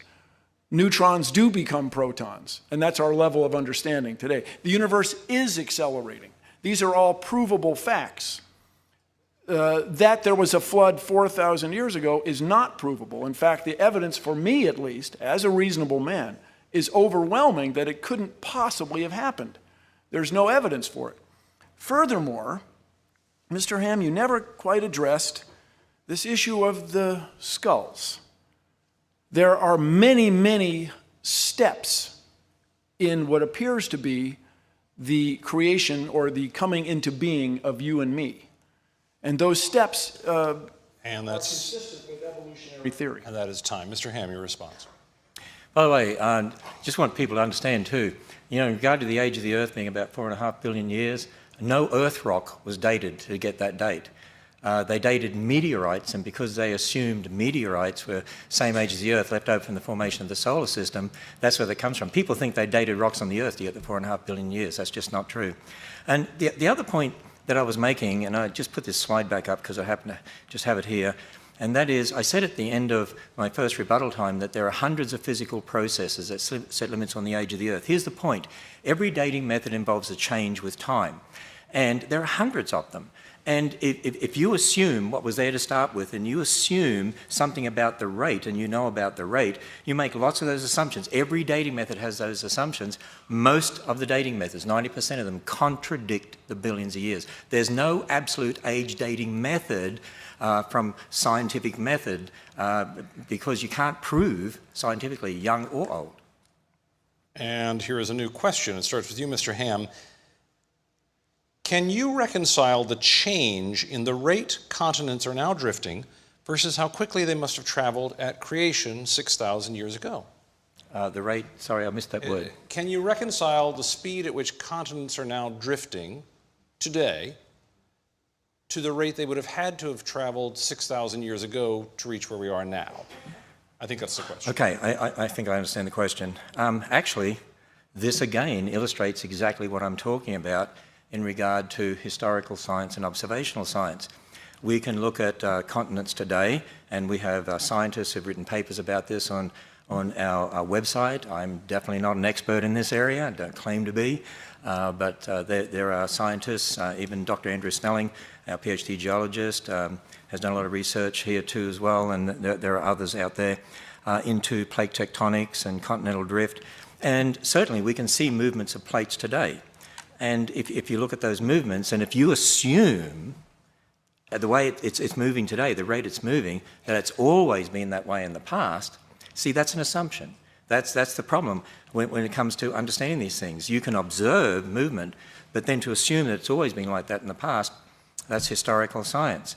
And in fact, we would believe basically in catastrophic plate tectonics, that as a result of the flood, at the time of the flood, there was catastrophic breakup of the Earth's surface. And what we're seeing now is sort of, if you like, a remnant of that movement. And so we do not deny the movement, we do not deny the plates. What we would deny is that you can use what you see today as a basis for just extrapolating into the past. It's the same with the flood. You can say, well, layers today only get laid down slowly in places, but if there was a global flood, that would have changed all of that. Again, it's this emphasis on historical science and observational science. And I would encourage people to go to our website at Answers in Genesis, because we do have a number of papers, in fact, very technical papers. Dr. John Baumgartner is one who's written some very extensive work dealing with this very issue. On the basis of the Bible, of course, we believe there's one continent to start with because the waters were gathered together into one place. So we do believe that the continent has split up, but particularly the flood had a lot to do with that. And time on that. Mr. Nye, a response. It must have been easier for you to explain this a century ago, before the existence of tectonic plates was proven. If you go into a clock store and there's a bunch of clocks, they're not all going to say exactly the same thing. Do you think that they're all wrong? The reason that we acknowledge the rate at which continents are drifting apart, one of the reasons, is we see what's called sea floor spreading in the mid-Atlantic. The Earth's magnetic field has reversed over the millennia, and as it does, it leaves a signature in the rocks as the continental plates drift apart. So you can measure how fast the continents were spreading. That's how we do it on the outside. As I said, I lived in Washington State when Mount St. Helens exploded. That's a result of a continental plate going under another continental plate and cracking, and this water-laden rock led to a steam explosion. That's how we do it on the outside. And this is a question for you, Mr. Nye, but I guess I can put it to both of you. One-word answer, please. Favorite color? I will go along with most people and say green, and it's an irony that green plants reflect green light. Did I not say one-word answer? Most of the light. I said one-word answer. Most of the light from the sun is green, yet they reflect it. It's a mystery. Well, can I have 3 words so you see had 300? You can have 3. Okay. Observational science, blue. All right. We're back to you, Mr. Nye. How do you balance the theory of evolution with the second law of thermodynamics? And I'd like to add a question here. What is the second law of thermodynamics? Oh, second law of thermodynamics is fantastic. And I call the words of Eddington, who said, if you have a theory that disagrees with Isaac Newton, that's a great theory. If you have a theory that disagrees with relativity, wow, you've changed the world, that's great. But if your theory disagrees with the second law of thermodynamics, I can offer you no hope. I can't help you. And the second law of thermodynamics basically is where you lose energy to heat. This is why car engines are about 30% efficient. That's it, thermodynamically. That's why you want the hottest explosion you can get in the coldest outside environment. You have to have a difference between hot and cold, and that difference can be assessed scientifically or mathematically with this word entropy, this disorder of molecules. But the fundamental thing that this questioner has missed is the Earth is not a closed system. So there's energy pouring in here from the sun, if I may, day and night, because the night it's pouring in on the other side. And so that energy is what drives living things on Earth, especially for, in our case, plants. By the way, if you're here in Kentucky, about 1/3 and maybe 1/2 of the oxygen you breathe is made in the ocean by phytoplankton, and they get their energy from the sun. So the second law of thermodynamics is a wonderful thing. It has allowed us to have everything you see in this room, because our power generation depends on the robust and extremely precise computation of how much energy is in burning fuel, whether it's nuclear fuel or fossil fuel or some extraordinary fuel to be discovered in the future. The second law of thermodynamics will govern any turbine that makes electricity that we all depend on and allowed all these shapes to exist. Any response, Mr. Ham? Let me just say two things, if I can, if a minute goes that fast or long. One is, you know what? Here's a point we need to understand. You can have all the energy that you want, but energy or matter will never produce life. God imposed information, language system, and that's how we have life. Matter by itself could never produce life, no matter what energy you have. And, you know, even if you've got a dead stick, you can have all the energy in the world in that dead stick, it's going to decay. And it's not going to produce life. From a creationist perspective, we certainly agree. I mean, before man sinned, you know, there was digestion and so on, but because of the fall, now things are running down. God doesn't hold everything together as he did back then. So now we see, in regard to the second law of thermodynamics, we'd say it's sort of, in a sense, a bit out of control now compared to what it was originally, which is why we have a running down universe. And that's time. A new question for you, Mr. Ham. Hypothetically, if evidence existed that caused you to have to admit that the earth was older than 10,000 years and creation did not occur over 6 days, would you still believe in God and the historical Jesus of Nazareth and that Jesus was the Son of God? Well, I've been emphasizing all night. You cannot ever prove using the scientific method in the present, you can't prove the age of the earth. So you can never prove it's old.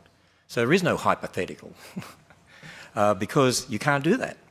Now, we can certainly use methods in the present and making assumptions. I mean, creationists use methods that change over time. As I said, there's hundreds of physical processes that you can use, but they set limits on the age of the universe, but you can't ultimately prove the age of the earth, not using the scientific method. You can't ultimately prove the age of the universe. Now, you can look at methods, and you can see that there are many methods that contradict billions of years, many methods that seem to support thousands of years. As Dr. Faulkner said in the little video clip I showed, there is nothing in observational astronomy that contradicts a young universe.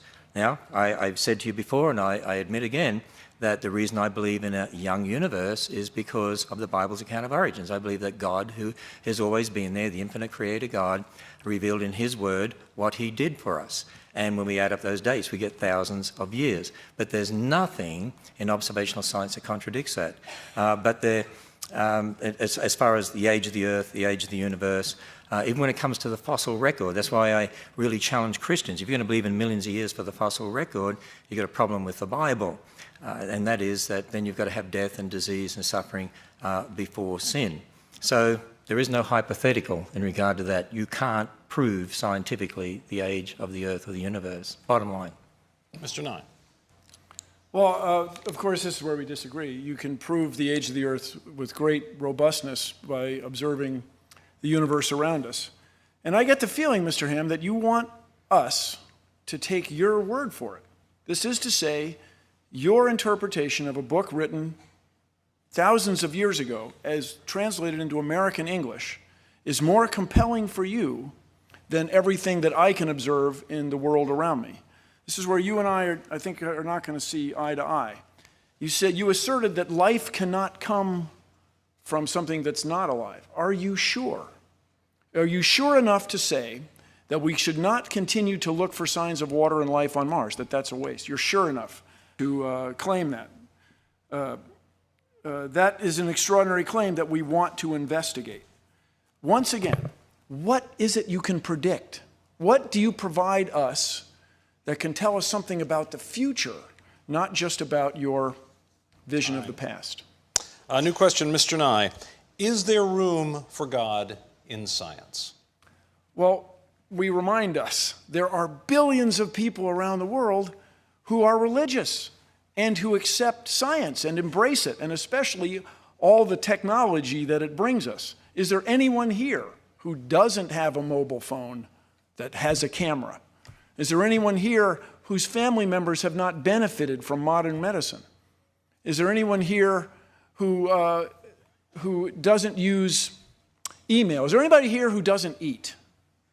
Because we use information sent from satellites in space to plant seeds on our farms. That's how we're able to feed 7.1 billion people, where we used to barely be able to feed a billion.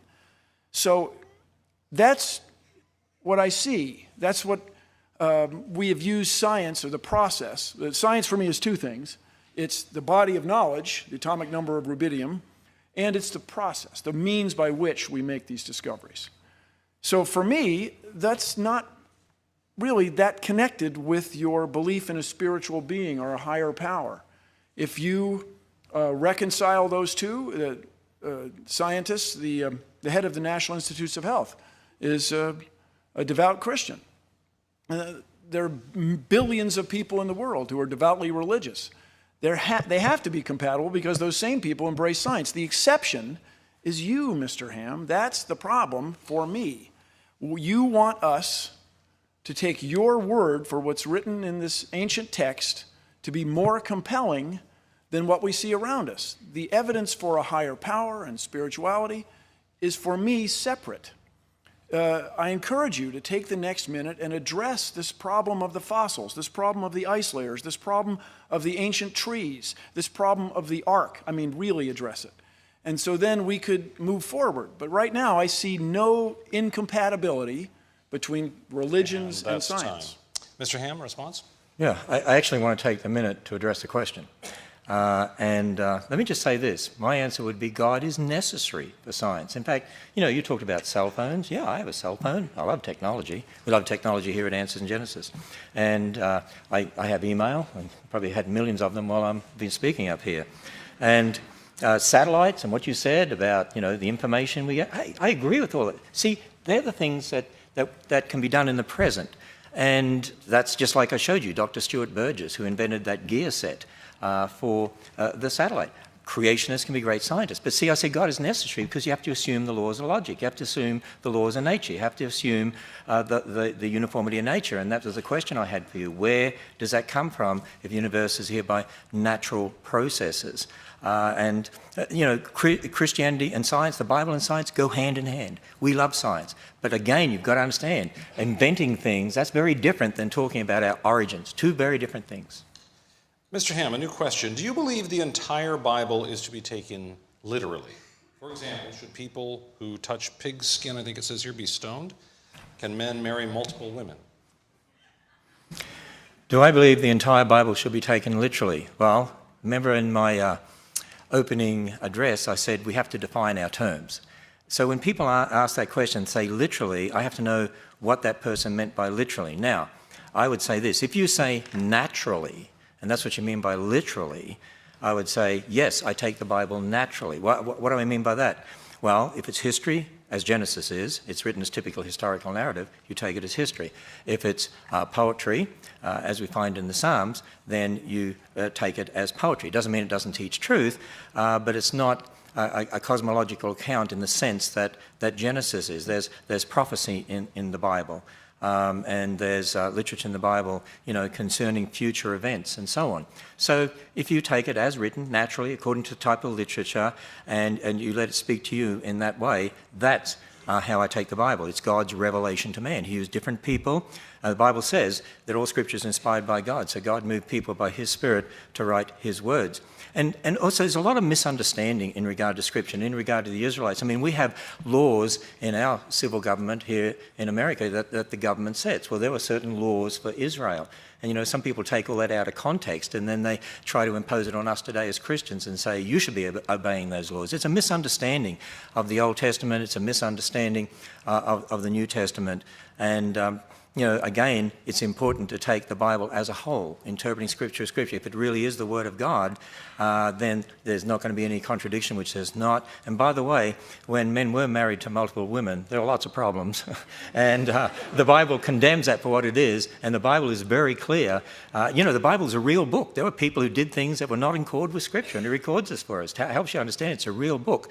But marriage was one man for one woman. Jesus reiterated that in Matthew 19, as I had in my talk. And so those that did marry multiple women were wrong. Time there. Mr. Nye, response. So it sounds to me, just listening to you over the last 2 minutes, that there's certain parts of this document of the Bible that you embrace literally and other parts you consider poetry. So it sounds to me in those last 2 minutes like you're going to take what you like, interpret literally, and other passages you're going you're going to interpret as poetic or descriptions of human events. All that aside, I'll just say scientifically, or as a reasonable man, it doesn't seem possible that all these things that contradict your literal interpretation of those first few passages, all those things that contradict that, I find unsettling when you want me to embrace the rest of it as literal. Now, as I say, I'm not a theologian, but we started this debate, is the Ken Ham's creation model viable? Does it hold water? Can it fly? Does it describe anything? And I'm still looking for an answer. And time on that. Mr. Nye, here's a new question. I believe this was miswritten here because they've repeated a word, but I think I know what they were trying to ask. Have you ever believed that evolution was accomplished through way of a higher power? I think that's what they're trying to ask here. This is the intelligent design question, I think. If so, why or why not? Why could not the evolutionary process be accomplished in this way? Okay, I think you may have changed the question just a little bit. No, it's all good. The word-for-word question is, have you ever believed that evolution partook through way of evolution? I think I thought, but let me introduce these ideas for Mr. Ham to comment.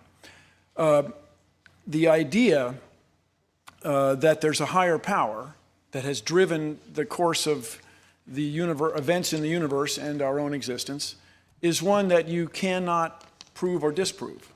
And this gets into this expression agnostic. You can't know. I'll grant you that. When it comes to intelligent design, which is, if I understand your interpretation of the question, intelligent design has a fundamental misunderstanding of the nature of nature. This is to say, the old expression is if you were to find a watch in the field and you'd pick it up, you would realize that it was created by somebody who was thinking ahead, somebody with an organization chart with somebody at the top, and he'd order screws from screw manufacturers and springs from spring manufacturers and glass crystals from crystal manufacturers. But that's not how nature works. This is the fundamental insight in the explanation for living things that's provided by evolution.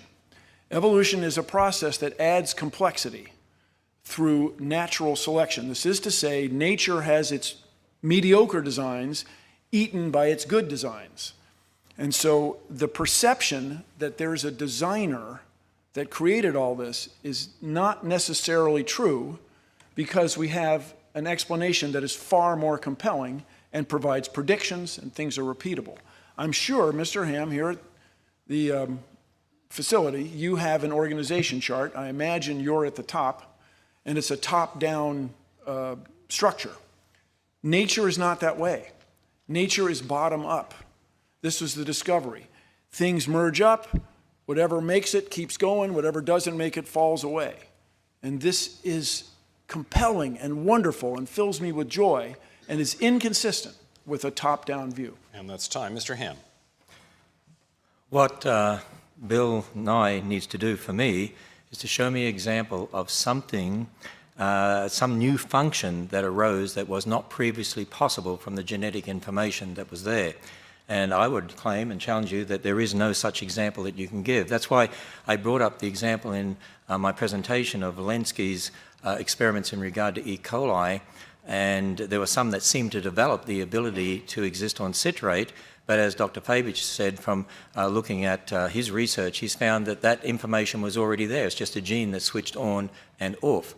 And so there is no example because, you know, information that's there in the genetic information of different animals, plants, and so on, there's no new function that can be added. Certainly great variation within a kind, and that's what we look at. But you'd have to show an example of brand new function that never previously was possible. There is no such example that you can give anywhere in the world. Fresh question here. Mr. Ham, name one institution, business, or organization other than a church, amusement park, or the Creation Museum that is using any aspect of creationism to produce its product. Any scientist out there, Christian or non-Christian, that is involved in inventing things, involved in a scientific method, is using creation. They are, because they're borrowing from a Christian worldview. They're using the laws of logic. I keep emphasizing that. I want Bill to tell me, in a view of the universe, it's a result of natural processes, explain where the laws of logic came from. Why should we trust the laws of nature? I mean, are they going to be the same tomorrow as they were yesterday? In fact, some of the greatest scientists that ever lived, Isaac Newton, James Clerk Maxwell, Michael Faraday, were creationists. And as one of them said, you know, he's thinking God's thoughts after him. And that's really, modern science really came out of that thinking, that we can do experiments today and we can do the same tomorrow. We can trust the laws of logic. We can trust the laws of nature. And if we don't teach our children correctly about this, they're not going to be innovative. And they're not going to be able to come up with inventions to advance in our culture. And so I think the person was trying to get out that, see, you know, there are lots of secularists out there doing work and they don't believe in creation and they come up with great inventions. Yeah, but my point is they are borrowing from the Christian worldview to do so. And as you saw from the video quotes I gave, people like Andrew Fabich and also Dr. Faulkner have published in the secular journals. There's lots of creationists out there who publish. People might know that they're creationists because the topic doesn't specifically pertain to creation versus evolution, but there's lots of them out there. In fact, go to our website, there's a whole list there of scientists who are creationists, who are out there doing great work in this world and helping to advance technology. Mr. Nye. There's a reason that I don't accept the Ken Ham model of creation, is that it has no predictive quality, as you touched on. And something that I've always found troubling. It sounds as though, and next time around you can correct me, it sounds as though you believe your worldview, which is a literal interpretation of most parts of the Bible, is correct. Well, what became of all those people who never heard of it, never heard of you? What became of all those people in Asia? What became of all those First Nations people in North America? Were they condemned and doomed? I mean, I don't know how much time you spent talking to strangers, but they're not sanguine about that. To have you tell them that they are inherently lost or misguided, it's very troubling. And you say, there are no examples in nature. There are countless examples of how the process of science makes predictions. Mr. Nye, since evolution teaches that man is evolving and growing smarter over time, how can you explain the numerous evidences of man's high intelligence in the past? Hang on. There's no evidence that humans are getting smarter. No, especially if you ever met my old boss. No, it's that what happens in evolution, and it's a British word that was used in the middle 1800s, it's survival of the fittest. And in this usage, it doesn't mean the most push-ups or the highest scores on standardized tests. It means that those that fit in the best. Our intellect, such as it is enabled us to dominate the world. I mean, the evidence of humans is everywhere. James Cameron just made another trip to the bottom of the ocean, the deepest part of the ocean, the first time since 1960. And when they made the first trip, they found a beer can. Humans are everywhere. And so it is our capacity to reason that has taken us to where we are now. If a germ shows up, as it did, for example, in World War I, where more people were killed by the flu than were killed by the combatants in World War I, that is a troubling and remarkable fact. If the right germ shows up, we'll be taken out. We'll be eliminated. Being smarter is not a necessary consequence of evolution. So far, it seems to be the way things are going because of the remarkable advantage it gives to us we can control our environment and even change it, as we're doing today, apparently by accident. So everybody just take a little while and grasp this fundamental idea. It's how you fit in with nature around you. So as the world changed, as it did, for example, the ancient dinosaurs, they were taken out by a worldwide fireball, apparently caused by an impactor. That's the best theory we have. And we are the result of organisms that live through that catastrophe. It's not necessarily smarter, it's how you fit in with your environment. Mr. Ham, a response? I remember at university, one of my professors was very excited to give us some evidence for evolution. He said, look at this, here's an example. These fish have evolved the ability not to see. And he was going to give an example of blind cave fish. And he said, see, in this cave, they're evolving because now the ones that are living there, their ancestors had eyes, and now these ones are blind. And I remember talking about Professor, but wait a minute, now they can't do something that they could do before. They might have an advantage in this sense, in a situation that's dark like that. Those with eyes might have got diseases and died out. Those that had mutations for no eyes are the ones that survived. It's not survival of the fittest, it's survival of those who survive. And it's survival of those that have the information in those circumstances to survive. But it's not, you're not getting new information, you're not getting new function. There's no example of that at all. So we need to correctly understand these things. All right. We're down to our final question here, which I'll give to both of you. And in the interest of fairness here, because it is a question to both of you, let's give each man 2 minutes on this if we can, please. And also in the interest of you having started first, Mr. Ham, I will have you start first here. You have the first word, Mr. Nye will have the last word. The question is, what is the one thing, more than anything else, upon which you base your belief? Well, it's the one thing upon anything else which I base my belief. Well, again, to summarize the things that I've been saying, there is a book called the Bible. It's a very unique book. It's very different to any other book out there. In fact, I don't know of any other religion that has a book that starts off by telling you that there's an infinite God and talks about the origin of the universe and the origin of matter and the origin of light and the origin of darkness and the origin of day and night and the origin of the earth and the origin of dry land and the origin of plants and the origin of the sun, moon and stars, the origin of sea creatures, the origin of flying creatures, the origin of land creatures, the origin of man, the origin of woman, the origin of death, the origin of sin, the origin of marriage, the origin of different languages, the origin of clothing, the origin of nations. I mean, it's a very, very specific book, and it gives us an account of a global flood in the history and the Tower of Babel. And if that history is true, then what about the rest of the book? Well, that history also says man is a sinner, and it says that man is separated from God. And it gives us a message that we call the gospel, the message of salvation, that God's Son stepped in history to die on the cross, be raised from the dead, and offers a free gift of salvation because the history is true. That's why the message based on history is true. I actually went through some predictions and listed others, and there's a lot more that you can look at, and you can go and test it for yourself. If this book really is true, it is so specific, it should explain the world. It should make sense of what we see. The flood, yeah, we have fossils all over the world. The Tower of Babel, yeah, different people groups, different languages. They have flood legends, very similar to the Bible. Creation legends, similar to the Bible. There's so much you can look at, and prophecy, and so on. And most of all, as I said to you, the Bible says, if you come to God believing that He is, He'll reveal Himself to you. You will know. If you search after truth, you really want God to show you as you would search after silver and gold. He will show you. He will reveal Himself to you. Mr. Nye. Would you repeat the question? The question is, what is the one thing more than anything else upon which you base your belief? As my old professor Carl Sagan said so often, when you're in love, you want to tell the world.